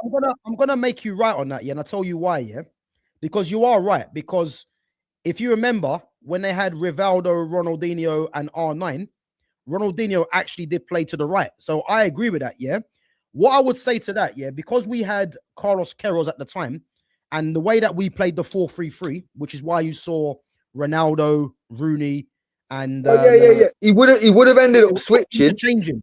Yeah, but that's what I'm saying. But when he first got signed, he was signed for the 4-4-2 formation, and that was what his position was until later on when it got switched up to the 4-3-3. Yeah, but again, Cristiano was bought as a right winger. You know that, yeah. But for me, he became Ronaldo, yeah, playing from the left. So I'm not going to put him on the right because it's too easy to go and do that. But that's what I'm saying. And I know what you're trying to do as well, yeah. Because you know what's happening on the left. It's not going to happen. Bro, because the left is only a conversation between two man, and it's one Chelsea player and one United player, so the right has to be Cristiano. Because otherwise we're going to end up with two Chelsea players on the wings here, and it does not make sense. No, Chelsea players on the right-hand side. Who do you think of Chelsea? Robben? It's going to be Robben on the right. Nah, bro. You know what I'm going for? Who are you going for? Riyad Mahrez. No. Baller. Riyad Mahrez I'm going with. Bro, I'm going JJ Okocha. Fuck this. He's getting in somewhere. Nah, listen, we can't do that. Hey, it was your fault to play to do the number 10 playing for striker. I was looking for 4-2-3-1. I hear it, but I'm forcing guys in where I can do. It's like Irwin going at right back. You know what I mean? Like they're going where they can. Listen. Now you know what? I won't go a Kocher, but it should be because I feel like he's not.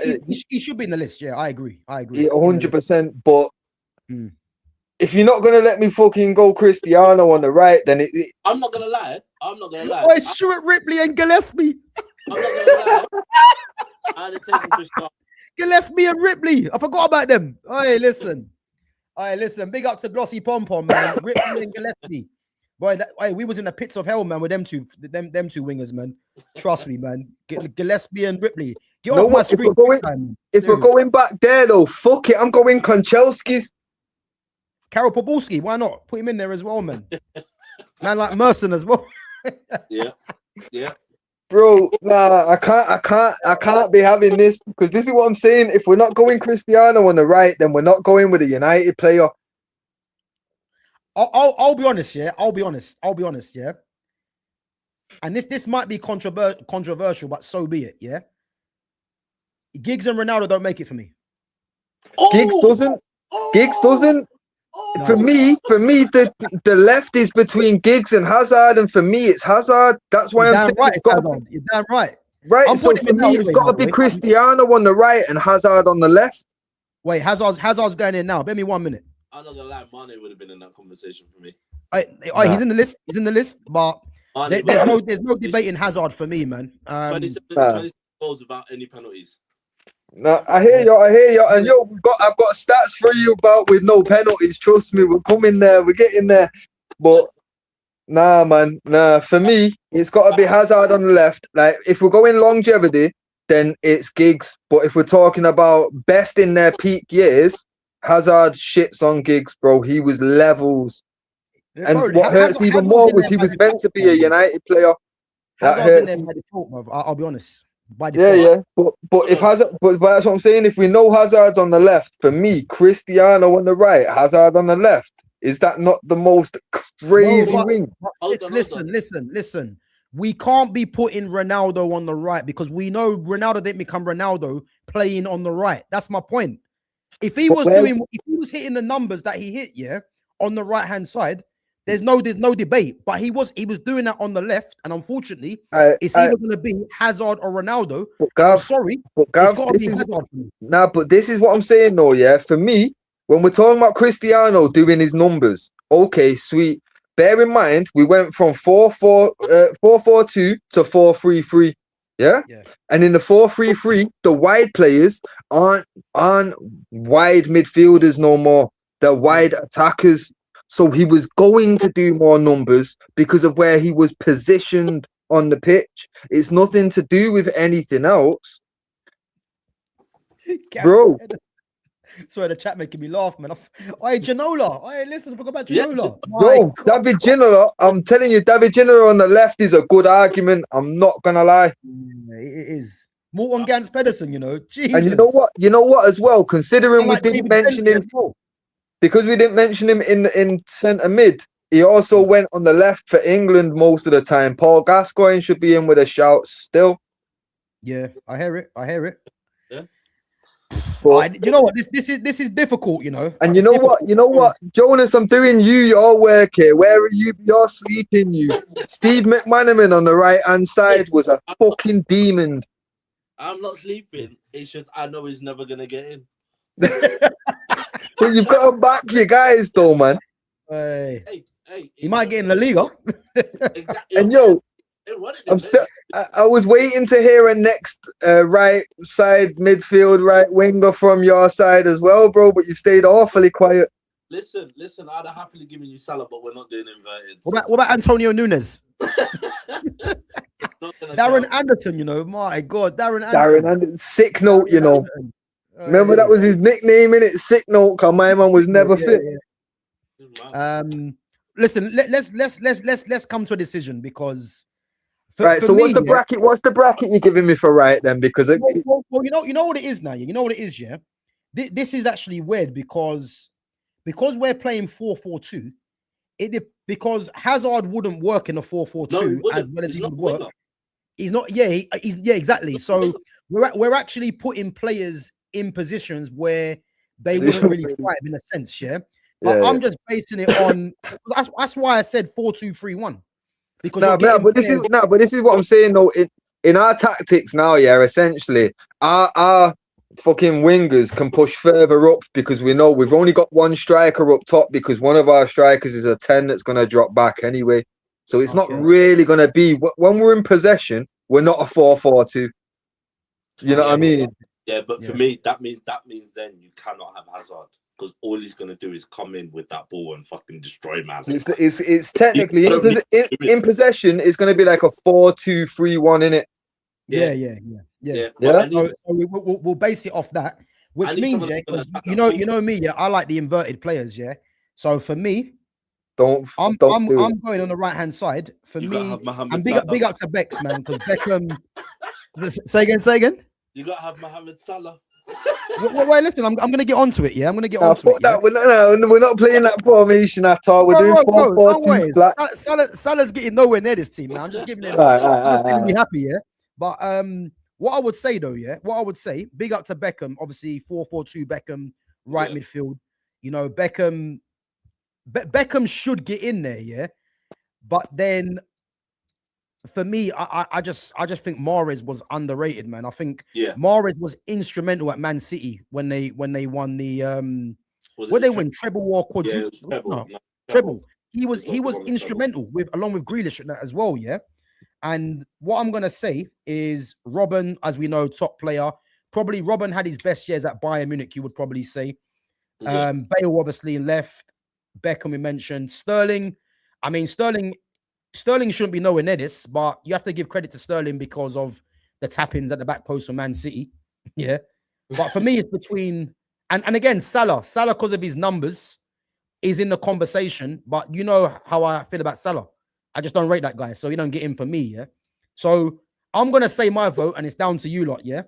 I'm gonna say Riyad Mahrez. Ronaldo's not coming. Ronaldo is either left-hand side or not for me because I'm not having Ronaldo as the Ronaldo that we remember because he wasn't doing it on the right-hand side, regardless of interchanging or not. Yeah. Well, I've been outvoted a few. I've been outvoted a few times. So Jonas, what you saying, Cristiano on the right? Cristiano or Mahrez, go on. I'm not gonna lie. I'd have happily taken Cristiano Ronaldo. I'm not gonna lie. That man in the Premier League is fucking ridiculous. This is what I'm saying, and we can't leave him out. We can't leave him out. Guys, them free kicks, the way the man dance round, man, like it's horrible. It's horrible to watch. This is what I'm saying. He won a Ballon d'Or at United, bro. You know what I mean? Like, I just think to myself, like, it's ridiculous. Like, as much as I hate to admit it, the guy was fucking unreal. He can't be left out of an all-time 11 for Premier League when that's where I know he elevated his game when he went to Madrid, but let's not beat around the bush. He was a Ballon d'Or winner. He was the best player in the world at Manchester United. Playing from the left. Right. But fuck it then. Right, bro. Jonas, are we going Cristiano on the left then, getting Hazard out this team? Think wisely, Jonas. Yeah? Think wisely. Yeah. Jonas, you know full well, Jonas, Cristiano has got to be in this team, so it's got to go right or left. I'm taking Cristiano. He's got to go in. I'm taking Cristiano. I disagree, by the way, yeah, but I'll put him in. I disagree. Yo, I disagreed with Company and Walker, bro. Like, we're all taking L's today, Gav. All right, listen, we can't put him in because they got him down as a striker. Oh my god. Yeah, it's not working. They got him down as a striker. See, I told you. Fuck it, just leave it blank. We know what that is. Edit it manually. You get me? I'll try to do it manually. Just change Salah's name to Cristiano or something. Yeah. Hey. Right. So listen, we'll show you the team after. Now we're gonna be moving on to controversial. Yeah. Guys, we are going to try and wrap it up in the next 20 minutes, okay? So we're going to try not to take too long, yeah? But let's just go. Oh, sorry. Before we move on, yeah, no. So obviously we got Hazard, innit? Yeah, but just want to give an honorable mentions to the likes of obviously mentioned Giggs, Sadio Mane, Alexis Sanchez, Perez, Leroy Sané, and Anthony Martial. So I'd have put Perez in there. I'd have put Heung-min Son. Perez, son. I forgot about them, to be fair. Do you know what I mean? Ginola definitely does deserve a shout still. Overmars was he on that side? Mark Overmars. Bale as well. Bale. Do you know what I mean? There's so many players you could add on that side. It's real. All right, cool. All right, let's move it on anyway, yeah? 10s. Favorite position. Oh, we're doing 10s. We're doing 10s first. Should we not just get Andy Cole out of the way first? Yeah, because I think this will be tough, but we might agree on the majority, yeah? Bergkamp, Zola. Jesus Christ. Yeah. I think you have to play, you have to put De Bruyne in there as well. Yeah. David Silva. Yeah. Yaya Toure was there, but we've got him in the midfield. Paolo Di Canio. Yeah. Wayne Rooney. Yeah. Eric Cantona. Yeah. Matt Letizia. Dimitri Payet. Anyone else I've missed out? I mean, man's like Benito Carboni, but yeah. What is Coutinho? Oh my Lord, Coutinho. What is Coutinho count as? Bro, you know what? I totally forgot about Coutinho. He makes the list, by the way, but I'd put him either left wing or 10. So, but Hazard for me, no one gets above Hazard. That's just my opinion. So but I mean, Coutinho, honorable mention. Yeah. 10. Ozil again in the 10 role. Ozil, sorry, as well. He's in there. Yeah, sorry, Ozil as well. I mean, this is difficult. I'll be honest with you. You know, for me, I can narrow that down to 5 man there and do a rolling about in the 90s and that. So we've got Zola, Paolo Di Canio, Bergkamp, Cantona, and the only one that weren't about in the night is Wayne Rooney. I'm not. So what? No Letizia, no Payet, no De Bruyne, no David Silva. For me, when we're talking levels, them 5 next to Payet, Letizia, these men were good players, good players. But they can't. They're not going next to Rooney, Cantona, Bergkamp. No, it's not. I'm taking Dennis Bergkamp. Peter Beardsley can be in his own little list, man. He can't make that list there, man. That's just taking the piss. But big up Glossy Pom Pom, man. Putting some sick chats. But yeah, listen, this is hard. This is difficult because I mean, you see Dimitri Payet, yeah. I would go as far and say, yeah, he has probably had arguably the best single season I've ever seen from a player in the Premier League. Because at West Ham, yeah, he was looking like the best player in the league at West Ham. He was unreal, man. Unreal. I hear it. But to be fair, Di Canio was that at one point. Bro, I think Payet took it to another level. I don't think people remember the season when Payet was just everything he hit was going in. Free kicks. Just go. I hear it, but you can't forget though, like the Canio also not just like his performances, but the fact that he was the leader on that pitch. You get me? Like I swear, like he did the same thing that Del Piero did. They got relegated. Fergie came for him, and I can't leave the team now. I'm captain. You get me? What do you mean? Yeah. These men were like solid characters all the way through, and then to put on top elite performances. Like, for me, Paolo Di Canio over Payet all day. So I'm not gonna lie, me, hands down, I'm taking motherfucking Bergkamp. There is nobody. Nobody. That's for me. I can narrow it down further. It's Rooney, Cantona or Bergkamp, and if you really want to get techie, it's Cantona or Bergkamp. Yeah, I'm taking Bergkamp all day long, mate. Bro, I think you lot are sleeping on David Silva and Zola, though, man. Listen, to be honest. No. Zola would have been my 4th. Or the cup, the Canio before Zola. You get me? But if we're narrowing it down to 3, it's Bergkamp, Cantona, and Rooney. Bergkamp was a man that just listen, that flick, and everybody was going, I don't know if he meant it. The turn, Against Newcastle, that innit? Yeah. Listen, when you saw that in the school pitch, I'm trying that next day. Bro, fuck that. Do you remember that match of the day where he did the goal of the month contenders and all three options, like the top three was all Bergkamp?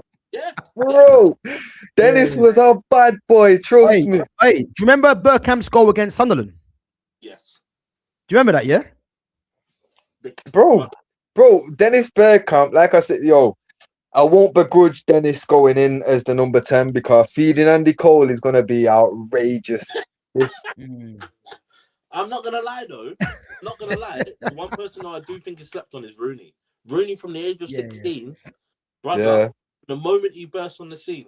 And then even at United, to be pushed out of position, to be pushed out of your position and still be a top player, no matter where Fergie goes, I need you to play here this week. I need you to play here. I need you to play here this week. He was our Gerrard. He could go right back if necessary and he'd do the job, you know what I mean? Yeah. Anywhere on the pitch. You know what? Yeah, you know what? Big up to Glossy Pom Pom because I think he's more or less said the same thing we're saying, innit? Narrowing it down to 2 players. So again, big up to all the ones that didn't make that didn't get included, yeah. But I think Rooney and Bergkamp, it's a hard list, man, but out of those 2, but I got more pleasure from watching Letizia was ridiculous. Imagine Letizia in this era of football now would be getting criticized because he don't run. You know what I mean? But his goals though would be goal of the season every season without a doubt. It's like doing it at Southampton as well. It's like who's the striker that you bought from Tottenham? Dimitar Berbatov. Like Berbatov. When you speak to Berbatov and you hear his IQ for football, and they were going, "How'd you get your touch so good?" He was like, "Big man, I was kicking it off the wall. I was kicking it up every night, touching it." And he said, "Why'd you not run?" He said, "Big man, I know what Rooney's like. I'm not running all that." He said, standard. Run for what? He's like, I remember watching him break down a goal that he scored, and it was like, he's like, so when I give the ball to Nani, I know Nani likes to do tricks, so I've got plenty of time, so I just slowly just ease in there, like, he had the highest IQ for a long time that I've seen. Like he explains, he knew his teammates and knew, right, I've got 30 seconds before he's getting that into me, or I've got 5 seconds to make a move, you know what I mean? Like, he just knew. But again, Burboy is not going to make it in this team just because of the quality that there's been. And like I say, are we locked in for Bergkamp now? Because I'm ready to get. Do you know what? Yeah, I'll be honest. I'm just going to say it, yeah, because I mean, there's some serious names on that list, by the way, yeah. Like David Silva was ridiculous. Yeah. But if we're saying Rooney or Bergkamp, yeah, I don't even know, you know. I mean, Bergkamp didn't like to fly, so you might as well just say Rooney, innit? You know what I mean? So no, I hear it, but we are but to play devil's advocate, Bergkamp did it. We're talking Premier League, so he wouldn't have to fly for this. True. The boat if he has to across. You know what? I'm gonna say Rooney. I'm gonna say Rooney. Rooney. I'm gonna say Rooney. Be fair. And the thing is, it hurts me to say, not hurts me, yeah, but Bergkamp should really be in there. But I'm gonna say Rooney. I'm gonna say Rooney. It's down to you lot. I'd have gone Bergkamp. So don't do that, Jonas. Don't make me the decider. Listen. I love Bergkamp to bits. I love Rooney to bits. Yeah, Bergkamp was a joke, man. You have to give Bergkamp was a joke. But I think Rooney. I mean, the thing is, the way that I'm going to separate Rooney and Bergkamp, yeah, was Bergkamp, in a sense, had no weaknesses, really. I mean, he wasn't the most quickest of players, but I think Rooney was just probably more all-rounded. Yeah. But it's a toss of a coin, really. I'll say Rooney. Jay, you're saying Bergkamp. Fitz gone. Yeah. Who you going with? So just so Arsenal fans don't think it's a United bias, for me it's coming down to pull your medals out, innit? And it's not even close when it comes down to that. And I don't like the fact that that's what I've had to do when Dennis Bergkamp's in the conversation, but that's what it is. And to be fair, we're talking Premier League consistently. I know Bergkamp was longer than Cantona. That's why he deserves to be in the last 2 in this conversation. But Wayne Rooney did his whole career in this league and did it like Jonas said, from 16 at the highest level. When he come onto the scene, like bro, he come onto the scene and scored against Arsenal, a screamer against, as we said, David Seaman deserved to be in that like honorable mention. You know what I mean? And bro, he scored it against Seaman. You get me? And from there, just stayed on form non-stop. Went to the Euros, dominated that, come back, went to United and just dominated the league for a decade. You know what I mean? So gonna have to go Rooney in it. Yeah, Rooney is there, man. I mean, it's, you know what? As I said, man, it's a toss of a coin, really. I mean, it should really be Bergkamp, but yeah, it could be Rooney. But do you think it's definite between them two though? Oh hell yeah. Yeah. Just for the Cantona should be in that conversation, but like I say, he finished, like they both was in the Prem at the same time, and then he also like Cantona retired in what, 97? Realistically, fucking Bergkamp was still in the league when they did the Invincibles, innit? So obviously longevity was my original favorite, man. Growing up, you know what I mean? Yeah, yo, bro. FIFA 99 was my favorite FIFA game, and I was gassed to see that it was Bergkamp on the cover. You know what I mean? Like, I loved that game, bro. Like, absolutely loved it, and the fact that Bergkamp was getting his flowers, I like. Obviously, even as a United fan, I loved off Bergkamp just because he was class. You just didn't like watching him play against us. Yeah. I hear it, man. Bergkamp was serious, man. But listen, we got one more position to fill. Yeah? Right. So you ready, lads? This is crunch time. Now, chat. Listen, I want you guys to just bear with us because it's gonna be a good one. So the one striker, you ready for this today already? Yeah. And, the list we've got, yeah. Henry. Yeah. Ian Wright. Yeah. Dwight York.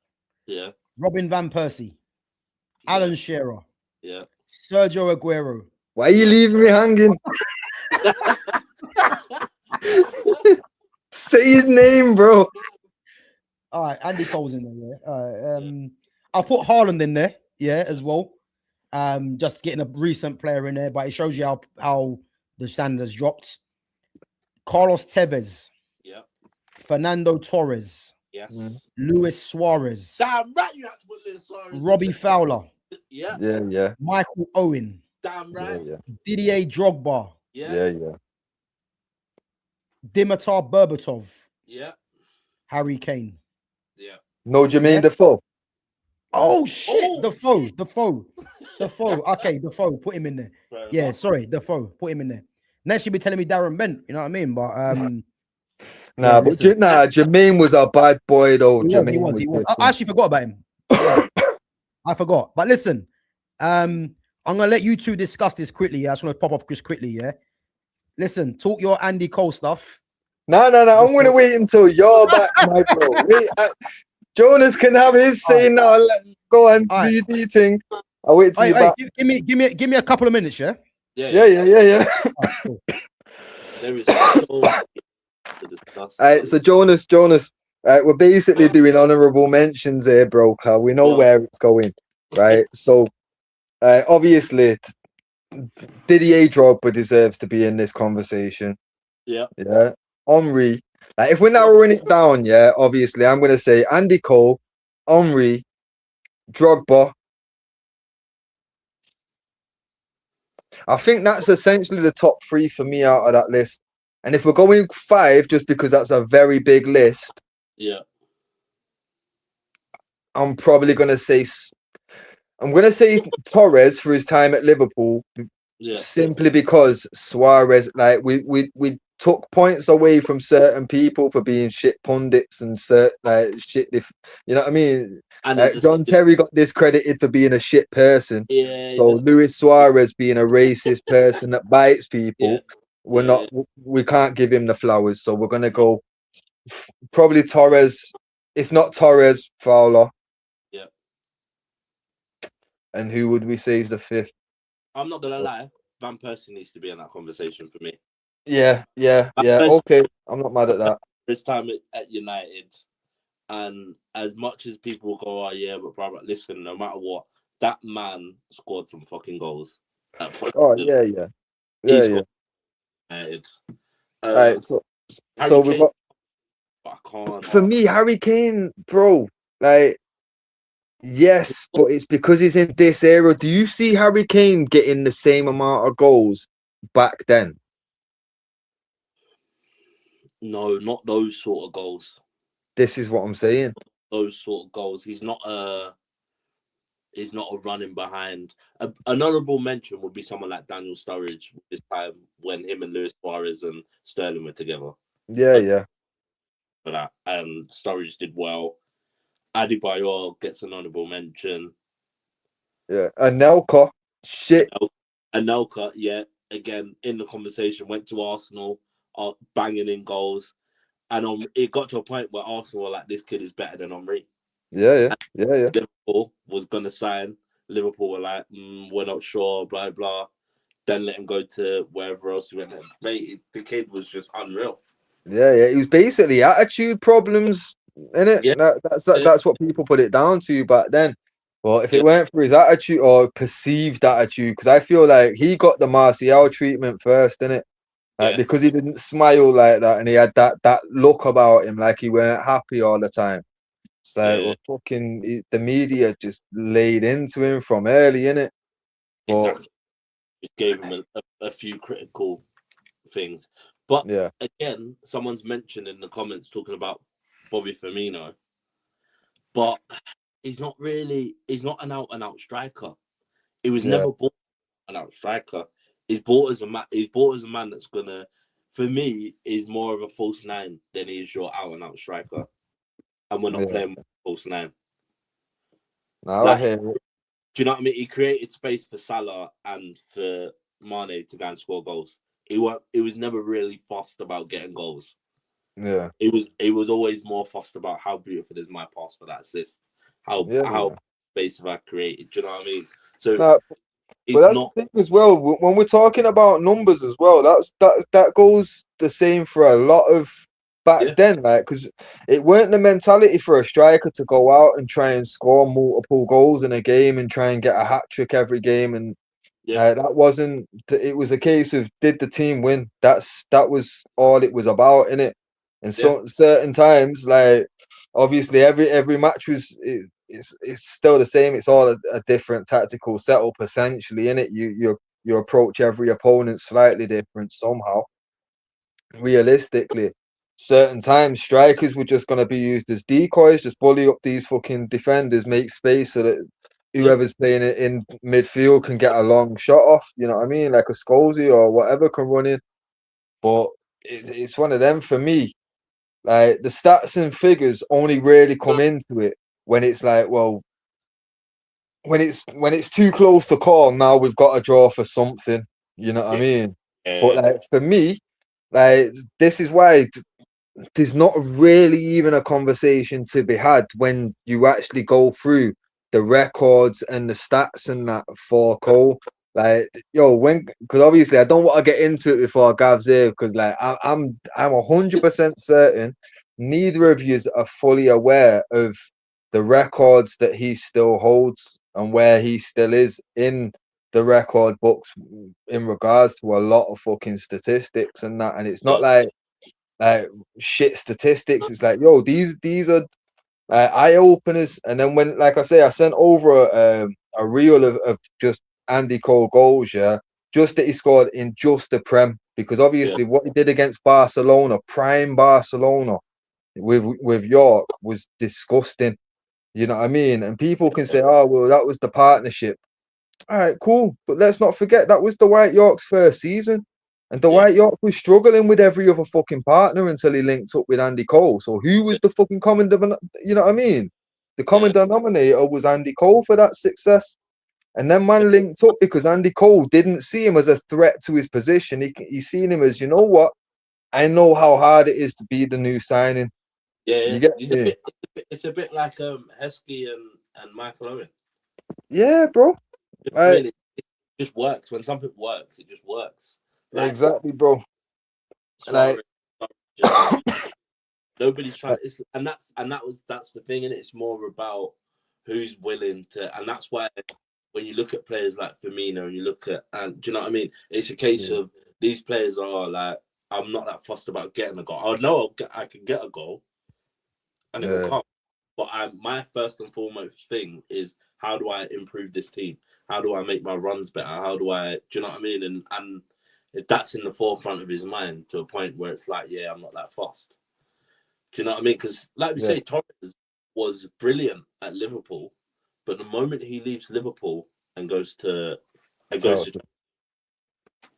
not the same player. Nah, 100. But that's the thing. That's why for me, like Torres, like he shouldn't even really be like, because it should be Suarez, because his time in the Prem was like top tier, and then he went straight from there to Barca and continued at a top level.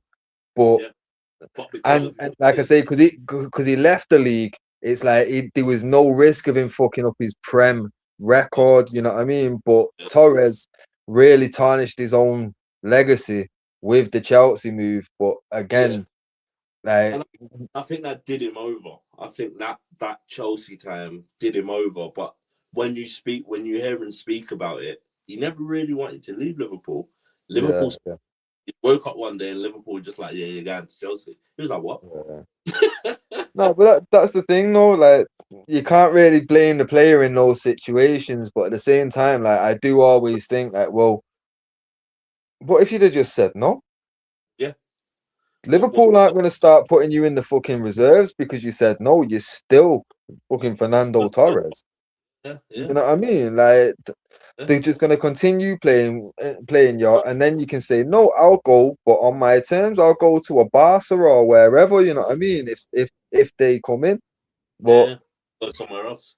Yeah, but like, to be fair, so Gav, what we've said so far, kind of tried to narrow it down to like the top five in it.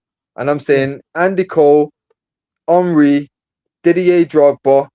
It should be Suarez, but we're taking away personal points because he's a dickhead. Yeah, we can't allow that. So we're putting Torres in there instead of Suarez. We're not getting in any controversial players, yeah? Is that what it is? We're not doing that. Bro, we took points away from Keane for being a shit pundit. So Suarez being a racist that bites people, we're taking points away, brother. Bro, you was trying to put Ronaldo in there, man. This guy's holding his club to ransom right now. Bro, you know what I mean? I don't really care about all that. Let's get down to business now, Gav. You're back, yeah? Go on. Right. So 100. I'm going Henry, by the way. Huh? I'm going Henry, by the way. Right, cool. Wait. 187 Premier League goals, yeah? Only one penalty.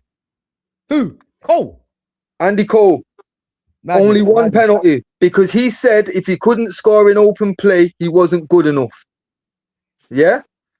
Then, on top of that, if we're taking away penalties from the all-time top goal scorers list, where do you think he is? I've got a feeling he's first. Second, about. Yeah? Who's first? I think it's Shearer by 2 goals. Oh, serious? Yes. Yeah? Okay. But even with pens, he's 5th. And only recently became 5th. Yeah? In his debut season, how many goals do you think he bagged, bro? I think he got about 30, didn't he? 34. Yeah? He was the first player to be the top goal scorer and top assists in the league in a season. Yeah? He did that with 34 goals. How many assists did he get? 13 assists. Yeah? Yeah. Which, again, in his debut season. Yeah? Crazy. Which combined to 47 goal involvements in a season, which is now still the joint record, only just touched by Salah. Yeah? Yeah. Right. Yeah. One sec. Fastest to 50 goals. And he didn't get in there either. So one sec. fastest to 50 goals. Yeah. Haaland has beat him by 2 games, but he scored 11 penalties. Crazy. Andy Cole didn't score 1. Yeah? Yeah. He was also the first player to score 5 in a match. Not only did he do that in 90 minutes, he did it in 45 minutes. Yeah? That was against Ipswich, wasn't it? Yep. Yeah. Bro, in a single season, he scored in 26 matches, which is still the record. Yeah? Consistency. In 414 league appearances, how many times do you think this brother was caught offside? I want to say less than 200. 24. Get out of here. 24, bro. 24 times only did that brother go offside. Bro, you sure there was a linesman though? Bro, positive. Go back, bro. So let's just run through the records that this brother holds. The joint most goals in a season, minus penalties. Yeah? The joint most goals in a game. Joint most goal involvements in a season. Second fewest to 50. Yeah? But like I said, Haaland only just beaten by 2 games with 11 of those being penalties. Yeah? Second most goals in a season, excluding penalties. Yeah? Second most goals in a debut season. Second most goals in a Premier League season. The 5th most goals in history. And bear in mind, second excluding Premier League, yeah? Yeah. And within all that, when he came to United, he had shin splints for the first 2 years. Yeah. In 96, got ill with pneumonia, and then whilst recovering, had both legs broken in one challenge by Razor Ruddock. Yeah. Come back and still was the bad boy. You get me? Won 5. Yeah, exactly. 5 Premier League titles, Champions League winner, 2 FA Cups, League Cup, everything to win in this fucking country. That man did it. So, Gav, who you picking? You know what I would say there. You know what I'd say just quickly, yeah. That does change a lot of things, yeah, because, and I'm gonna bring it back to this, yeah, because there's a narrative around Andy Cole, yeah, that it took him 4 chances to score a goal, yeah. Now, the way that I the way that I look at things, yeah, was that only done because of what Andy Cole looks like? Because when you're hearing all the facts now that he's done all these things, it's like that's even surprised me. Do you want to know how many caps he got, bro? I rate Andy Cole highly. You know how many caps he got? I think he got less than 20. 15. Yeah. Fucking outrageous. Tell me that's not because he's black, bro. Bro, no. Listen. You know what this country wanted to do. They wanted to put Shearer and Sheringham, and obviously we know about Cody and Sheringham. You know what I mean? So, yeah, bro. Listen, that has literally changed it for me now, because the reason why I would say, because obviously for me, yeah, just based on that, yeah, and if we go through the list, you know, you got Suarez on there. I think in terms of a single season, I think Suarez had one of the best single seasons ever. Michael Owen. Robbie Fowler as well. Some of the chats are saying as well. Matt Owen won a Ballon d'Or. Yeah. Only English player to do that. Matt. Yeah. Matt. Yeah. I agree. Yeah. Oh, I agree. But what the reason why I would I mean, Les Ferdinand's not in there for me, man. No way. Nah, man. Forget Les Ferdinand. Nah. I remember I was at Tottenham with his son, and his son was dreadful, man. Honestly, his son was terrible, bro. Honestly, one of them nepotism signings, bro. Listen, it was definitely that, man. He was terrible. He was a striker as well, man. But I mean, yeah, he was poor. Like, there's no point even chatting about him. But anyway, we move on. But listen, what I would say here, the reason why I pick Henry is purely because Henry, for me, when literally we used to play against Arsenal, it's like Henry could just decide a game when he wanted to, because everyone looked at Henry for his pace, yeah, but his pace for me was his bonus. It was just everything around Henry, like in terms of his ability on the ball. You know, he could dribble, he had a great touch, he could score a free kick, penalties, and the pace was just the added bonus in an era where there was no no one really that had that kind of pace. So that's why I always tend to Henry, you know. But hearing that from Andy Cole, yeah, you know, it often gets lost with me because I look at Andy Cole, and that's why when you're saying Fitz, yeah, Andy Cole has to be it, yeah. I can clearly see now where you're going with this because these things can't be underestimated. But I think it's a symptom of what football is, yeah. Andy Cole slept on, and it has to only be because of what he looks like. Because if he was Alan Shearer, you know, you best believe they'll be putting that in your faces. Yo, if he was blonde with blue eyes, everyone would know all them stats. Yeah, but Alan Shearer, like, what's his name? What's the other one? Paul Gascoigne. If he was Paul Gascoigne, yeah, we wouldn't be having this conversation. Exactly, bro. If he was Paul Gascoigne, we wouldn't be having this conversation. Do you know what I mean? Sorry, Bob. I just see something. I just cried. Sorry. Dion Dublin, you serious? Yo, you know what? Yeah, the best thing Dion Dublin ever did was break his leg because then we signed Coley on a fucking replacement. Fucking hell. Hey, you see Dion Dublin now, yeah? He has to be the worst black striker I've seen in the league. Hands down. He was terrible. Listen, that man's on Homes Under the Hammer and he should stay there as well and bounce, man. His commentary, yeah, is some of the worst commentary I've ever heard as well. Like, that guy was a poor striker. He wore number 9 for Villa, and his commentary is even worse than his ability. Hey, big up to Glossy Pom Pom, man, but don't put that name in this chat again, man. That's a name I want rid of this chat, man, because he was terrible. Hasselbank, yep. Big up to Clockender says, in all, Cole scored 68 goals in 84 matches for Newcastle. That's actually insane. Do you know what? I hear it. So what? Did it at Newcastle, bro? Let that sink in. Newcastle, bro. Yeah. Let's get to it then, yeah, because I'll be honest with you, yeah. People are going to say Alan Shearer. And the reason why Alan Shearer, let's get it right, yeah, was a goal scorer. Like, he was an absolute goal scorer, yeah. And I remember watching back in the day, yeah, some clips of Alan Shearer finishing. And his finishing was an absolute joke off both feet and heading, yeah. But I look at the overall player. And this is why I always look at Henry. Because overall, if we're picking between 3 strikers, you're probably looking at Henry, Shearer, and for me, it's got to be Harry Kane. Yeah, but I heard you say, Fitz, yeah, that Harry Kane, would he have done what he done against the kind of defenders that those players went up against? And again, that's a good argument. Yeah. But if we narrow it down, so should we narrow it down to what? Henry, Shearer, and Andy Colden?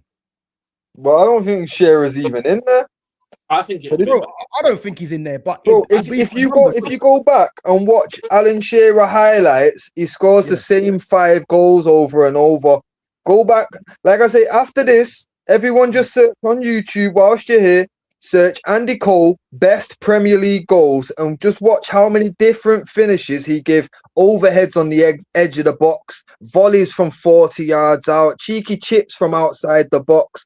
This guy had everything. My man, don't forget that goal that he scored against Barcelona with the 1-2s and that, and it going real wide, and he ends up, bro, the angle on that, if you can get the right highlight that show you, bro, he had no room to fucking maneuver with that. It had to be bang on. And it was against Barcelona. You know what I mean? Like, big game player. Like, obviously, the only big game that my man didn't turn up in was the final in 99. But nobody turned up until the last 5 minutes. Yeah. And that was only because we played 80-something minutes with Giggs on the fucking right for fucking some reason and Beck's in the centre. When they ended up taking Blomfisk off and putting Giggs on the left and Beck's on the right, it all clicked again. But by then, Andy Cole was off the pitch. You know what I mean? So for me, I feel like Andy Cole. So you're going Coley, yeah?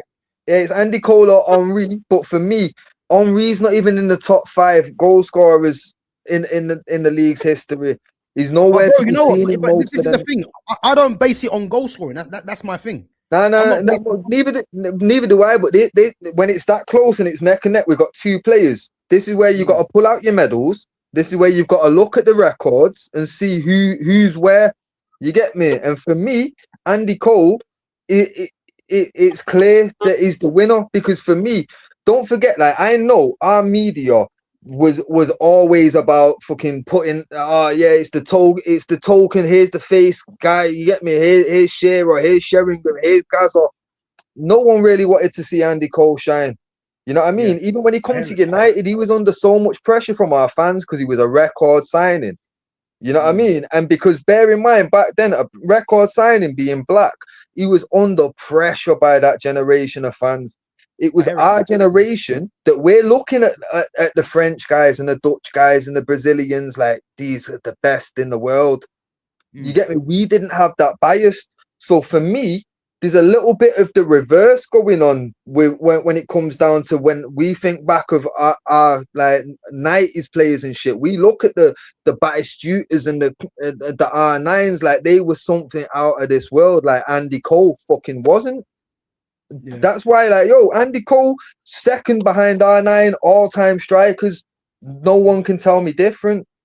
And the record books still prove it, because my man's been retired 20 odd years, you know, and he's still joint holder or second in all of these fucking brackets where that's what matters as a striker. Goal involvements, most goals scored in a season, first player to score 5 in a game, first player to have top assist and top goals in a season. And not only did he do that in a season, did it at Newcastle in his debut season. That's insane.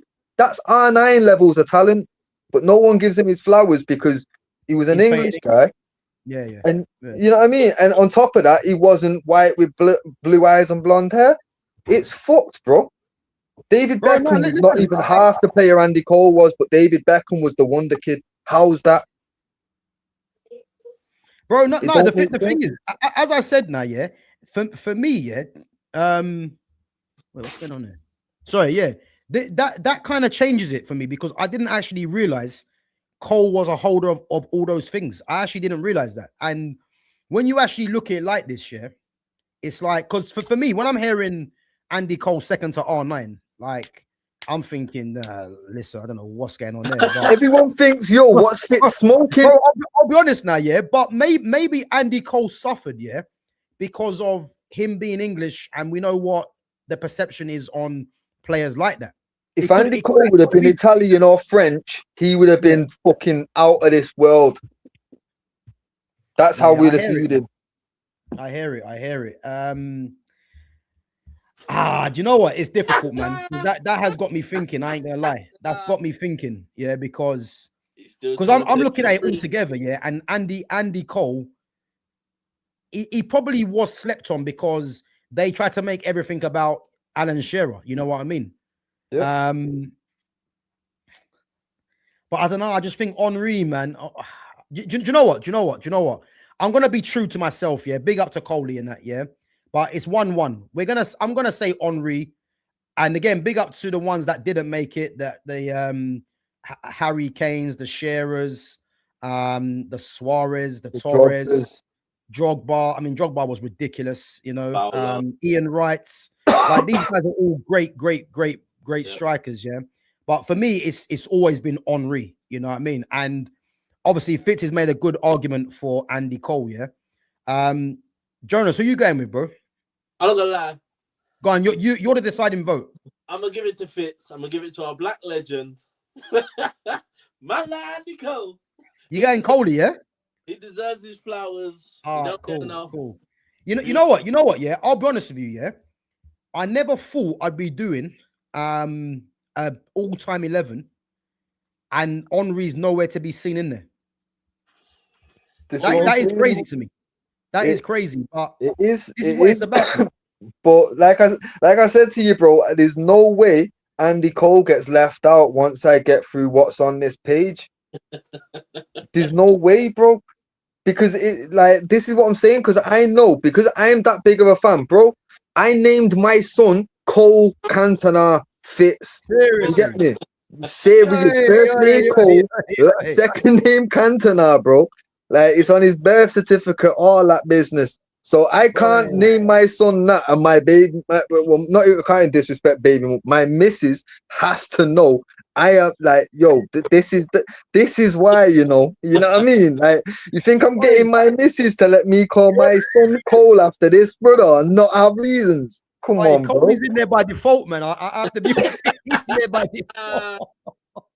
Now, but you see how I left that out until he made the team, card. I didn't want that to bias nothing. You get me? But that, like, yo, Andy Cole. From being a kid, Andy Cole was my guy. He was on every shirt I had until he left, and when he left, I cried.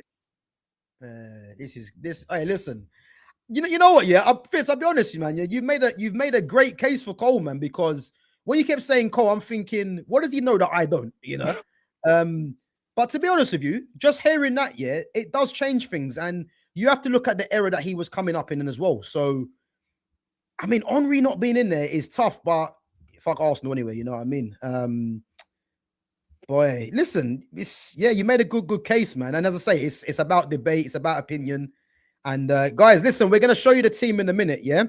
Just go through some of the chats. So, Gav, Fitz, and Jonas. What about Matt Letitia? Yeah, we touched on Letitia earlier. Yeah, he's, to be honest with you, Letitia comes more as a number 10, and he was an absolute bad boy. But we went for Wayne Rooney. Dennis Bergkamp slightly missing out. To be fair, there's a few names that we didn't mention today, though, like Niall Quinn and like fucking Kevin Phillips. Like there was a few bad boys still that could have got an honorable mention, but like the players that have been picked for this team, like all elite players, though, innit? Like I wasn't happy about Company and Walker, but there's no disputing it. These men are quality players. You know what I mean? And they've got the medals to back it up, innit? That's the real show of consistency. Like if we counted the Premier League medals in that fucking 11 there, it's gonna be crazy. Yeah, I hear it. The Dublins, you know. The Dublins. That sounds like a family fortune show thing. That's where it should end up, man. Family fortune, we'll call it a day. Because that guy was shit, man. I don't care what anyone says. He was rubbish, man. And the fact that he's commentating on games with that bald head, you know what I mean? Nah, man. Like, come on, man. Yeah. Trust me, man. Honestly, he makes me sick, Dion Dublin. And purely because, you know what makes me sick, because his commentary is some of the most biased commentary I've ever heard. And the thing is, the way he talks, it's like he tries to let you know that he's got it all under lock, you know what I mean? The guy's an idiot, man. I can't stand Dion Dublin. But anyway, home's under the hammer for him, innit? Would love to have seen Andy Cole under Arson. Never gonna happen. You know what I mean? Cole and Dwight were a tag team, but never got the credit. Big up to Babs One Diva. Listen, we all know why that was. You know, it's the same reason why they wanted Shearer and Sheringham. You know, the fact that Robbie Fowler, one of my favorite English strikers of all time, forgot to mention him. Yeah. The fact that Robbie Fowler never got regular caps, it tells you what was going on with that England team. Because Robbie Fowler, I don't care what anyone said, was more talented than Alan Shearer. But Alan Shearer had the British blood, sweat, and tears, you know, mud on the shorts kind of striker. That's why he got given, you know, more grace, but nowhere. Clockender says Andy Cole over Henry. Oh, come on. But listen, Clockenders, I never thought, man, that Henry wouldn't make an all-time 11. But this is what this is about, man. It's about different opinions and bringing your facts to the table, which is what a lot of people don't want to do, you know. And the fact that Fitz has made a great case for Andy Cole. Listen, man, you have to respect it, because before the stream, bro, I was confused. I was thinking, is he trolling me? But yo, Gav was openly laughing at me and mocking me for saying Andy Cole is top tier striker. Bro, I was laughing. I was thinking, Cole in the all-time top 11 Premier League, Cole second to R9. What are we doing there? But to be honest with you, you've made a good case, man. Made a good case.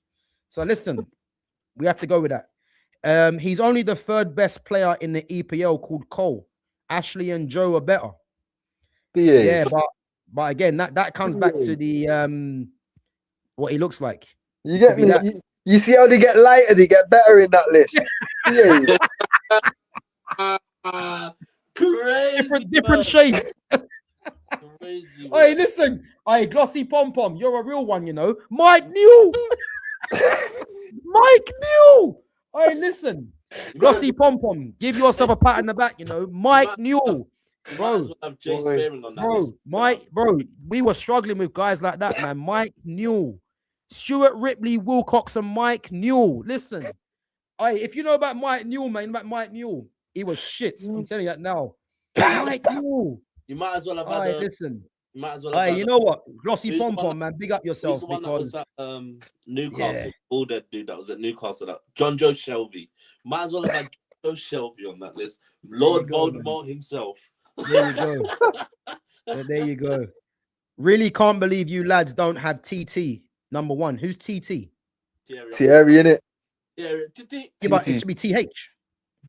Nah, but he's saying it like TT, that's his nickname, innit? Yeah. Oh, my bad. You know him personally, yeah? Cool, man. Right. Yeah, apparently so, innit? Boy, listen, I thought you meant Audi TT, you know? But, you know what I mean? But, no, listen, I would have had Henry in there, but listen, Andy Cole's just come on a late surge. Andy Townsend, oh, man, it's getting worse. It's getting worse, man. Andy Townsend hates Arsenal almost as much as you, Gav. I don't hate Arsenal. I'm just real about Arsenal. And again, people don't like realness. That's the thing. I got one comment to make. Go on. Yeah. At the start of the season, they laughed at me when I said Saka's not world class. If we're classing Saka as world class, Harvey Elliott's got to be there. Where's Saka now? Bro, speak on it. Listen, these guys try telling us, you know, Clock Enders is in the channel right now mocking Andy Cole, saying he's more like Carlton Cole, yeah? Listen. Clock Enders is the same one that told us that Bukayo Saka is a top 10 player in the world. And his return for that is 4 goals and 4 assists. Clock Enders is just bitter that fucking Andy Cole left Arsenal. Obviously, he came through their academy, innit? Just fucked him off, bro. Obviously, done him dirty. They never won that many league titles after he left, did they? No, never. Oh. Boy, listen, guys, we're gonna show you the all-time 11. Obviously, I have to wrap it up, so we ain't have time to get onto the North London derby or the weekend fixtures, but we will definitely cover that at some time. Obviously, FA Cup break. But yeah, listen, let me show you the team before we wrap it up. So I've got shootout, but let's go through them. So 4-4-2, all-time Premier League 11. Can you man see the screen? Yeah. It's popping up now. Yeah. Cool. So we got Peter Schmeichel in goal, Kyle Walker right back, Yap Stam, Vincent Kompany centre back, left back Ashley Cole, Riyad Mahrez and Eden Hazard on the wings, Paul Scholes and Yaya Toure in the midfield. Wait. We went with Mahrez. Did we not go with Cristiano? Are you going to see that one in?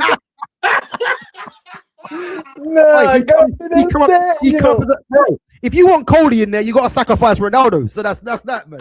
That's that. No, man. Nah.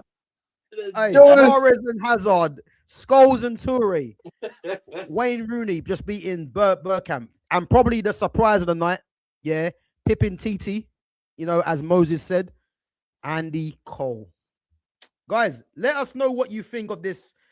The best 11, you know, because I think there's a few surprises in there, but I'll be honest with you, yeah, that's a decent team there. Decent team, obviously 4-2-3-1, obviously out in possession, you know, but I'm happy with that. I mean, I know Fitz obviously wanted Ronaldo on the right hand side, but he comes down as a striker. Somehow we got outvoted by one man. I don't know how that one worked. Hey, bro, do you know what they call this? Do you know what they call this? A Trump democracy. Bro, I couldn't get him in there, man. Like, I typed in Ronaldo and all I see was striker, so we couldn't do that. He was everywhere but right wing. You know what I mean? So sabotage from the inside. That Clock Enders is saying Mahrez over Ronaldo. Yeah, listen, don't sleep on Mahrez. Yeah, Clock Enders, Gav's the only one saying that. Clock Enders, yeah, Clock Enders. If you remember, Ronaldo became the Ronaldo when he was playing left wing. Yeah, He did. And He did. But getting a- everyone in getting the an chat hour. knows that me and Jonas went Cristiano over there, though. Mm. Uh, Hey, Right? hey, But what's this one? obviously, you gotta listen to El Presidente, innit? Hey, listen, Thierry Henry is the best ever. Listen, maybe for Arsenal, but when he went to Barcelona, he was just another player. Yeah. You know what I mean? Exactly. Big up to Broderick, says that 11 was definitely a choice. Big up. Yeah, listen, man. It's a good selection there, man. I know many people will have different players there, but I think there's players in that lineup there, and I'm looking at Peter Schmeichel, Yap Stam, Scholes. Yeah, Schmeichel, Stam, and Scholes, all Man United, by the way. I think the majority of people would say them three in it. Do you reckon? I think even the majority would throw Rooney in as well, you know. Yeah, Rooney. But I think they'll say Bergkamp. It is going to be a close one. I think it, but I think that's. I don't think there's many people out there saying anybody else. You know what I mean? I think it's one or the other. I think it'll be close to 50-50, you know. I hear it. Yeah, because bear in mind, the only thing that got it for me was just thinking, well, Rooney was more consistent with it, did his whole career in the league. Like, that was the selling point for me, but I could have easily gone Bergkamp just on the fact he was just as good as he was. Yeah. You know what I mean? Again, I think if you use the ox, yeah, it could be 50-50, yeah. But I think if you use the ox 100 people, Bergkamp or Rooney, I don't know, man. I think if you're asking English people, they'll probably say Rooney, yeah. But no, I think if you said across the world, like playing in the 10, I think they'll say Bergkamp. I don't know, you know, if you said to them specifically playing in the 10, I don't know, they'll say Bergkamp. I promise you they'll say Bergkamp. I be reckon fair, if you ask people around Europe, Bergkamp or Rooney, they'll say Bergkamp. I think this country, they'll lean towards Rooney. To be fair, yeah, I'm not, yeah. I like I say, yeah, I can't really argue that. Yeah, I think you might be right. Yeah, Broderick, Because my bad.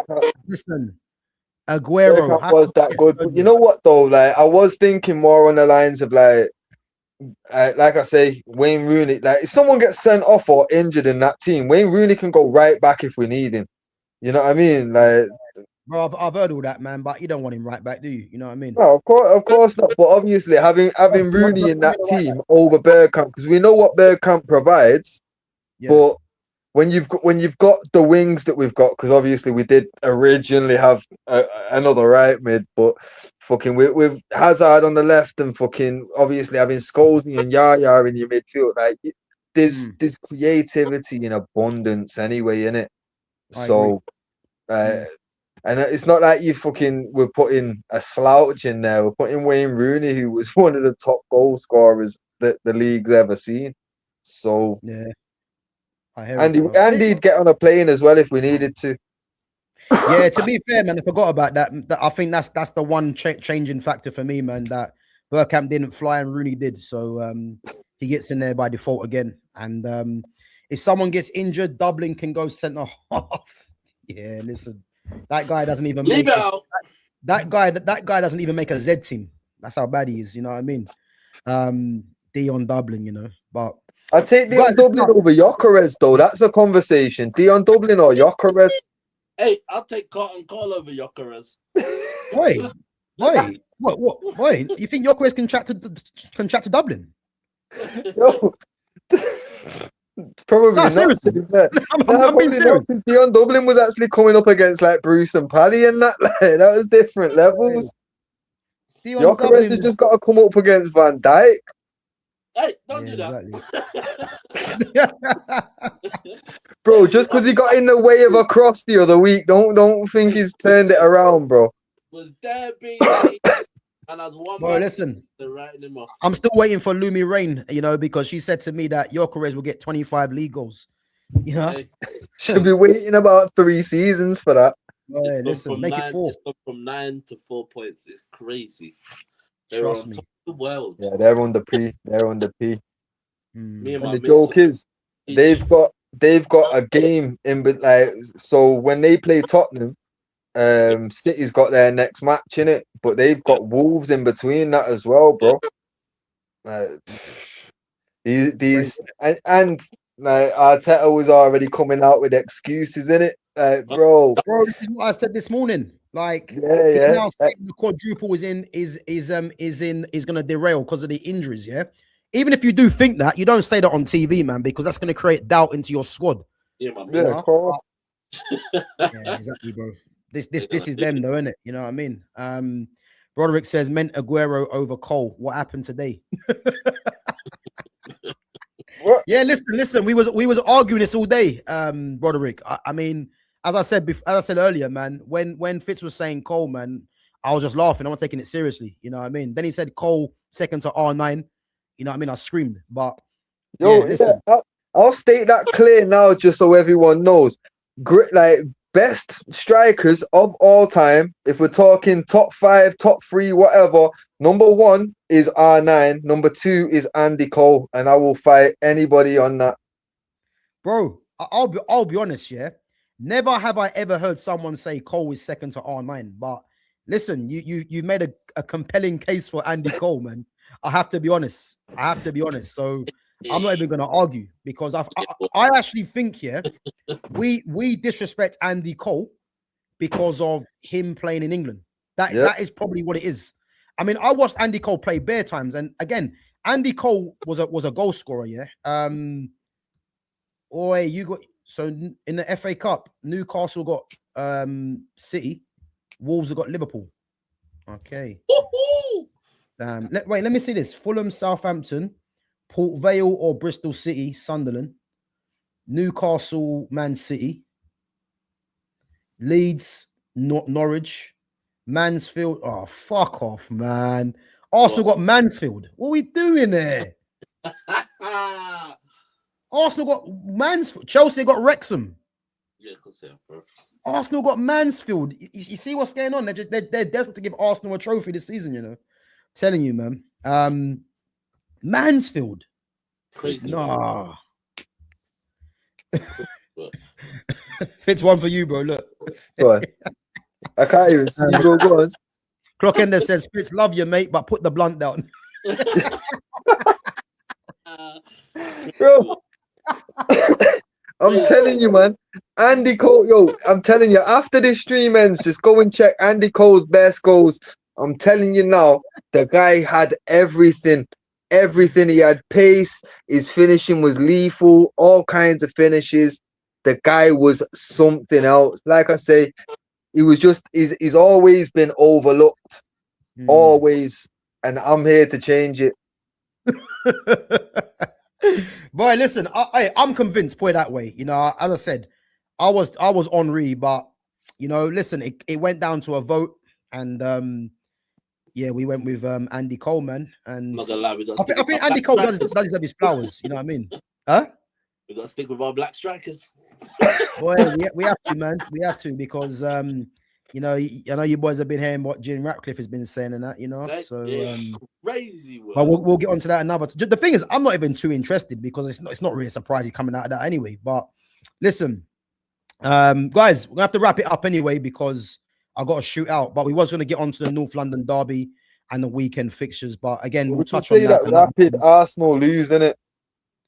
Boy, I'm going for a draw. I'm going for a draw. I'm going for a draw. Yeah, I'm going draw. I think it's gonna be a shit game. Cheeky 1-0 for Tottenham. Listen, bro, if that happens, listen, best believe I'll be alive. Best believe, you know. Make sure you come on to clock in if that happens. But I'm gonna go for a draw in that game, because I think Tottenham have got a lot of injuries in it, and I think that's what might do them. But new manager bounce, you know, North London derby. Yeah, I'm gonna say a draw in it. Yeah. So, but guys, listen up. We're gonna wrap it up anyway. Big up to everyone coming through.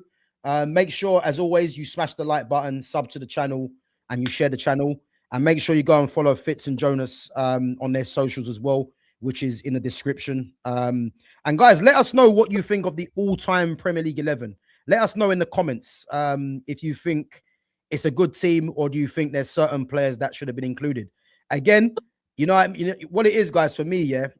This is a debate that's never really going to get settled, because you're always going to get people that are going to, you know, prefer other players, but this is what it's about, isn't it? So yeah, we're gonna definitely have conversations on this again, you know. And guys, as I said, like we're gonna try and do another stream, a new one, during the week. So we're gonna do, you know, Arsenal's best ever 11, Chelsea, City, United. We'll try and do some teams from abroad as well, La Liga, Serie A. And yeah, we're going to try and do more content like this, because I think it does gather good opinion. So yeah, we're going to try and sort this out anyway. But I'm going to be back normal time tomorrow. So I'll be back at 12 o'clock. And obviously I'll be back in the evening as well. So yeah, make sure your notifications are on to see when I go live. And as I said, big up to everyone coming through and contributing to the channel. And big up to all the newcomers, and big up to the mods as well. And yeah, man, big up to you two as well coming on, man. Big up yourselves. Always a pleasure. Man, bro. Yeah. So as I said, guys, we'll be back next week, and let's hope. Well, actually, I'm not going to hope for nothing, man. Let's just see what happens, because I think by the time we're back, it should be North London derby, yeah. Yeah. Okay. So, and obviously United are playing Everton as well. So let's hope we get the 3 points. And who you guys playing, Jonas? I'll tell you. We're Forest, playing isn't it? Forest. Yeah, Forest. You got is that away? Forest away, yeah. Forest away. Okay, Vitor Pereira and that, yeah. New manager. Hey, no new manager, bounce. Fuck that. Get them 3 points. Boy, you better, man. You better. I'm hearing Salah's back now from these deluded fans. He's back after one penalty. You know what I mean? Hey. After he dived. You know what I mean? So yeah, this is what these people do, you know. So we have to just wait and see. But yeah, listen, big up yourselves each and every time. And guys, we'll be back next Monday, same time. Obviously, we'll be back at 5:30. Obviously, slightly a bit later today. And as I say, let's see what happens, man. Some interesting talking points. And yeah, make sure you comment after the stream has ended and let us know what you think. Big up yourselves, and we'll catch you guys next week. Big up you two, yeah? In a bit. Man. That's bro. Yeah.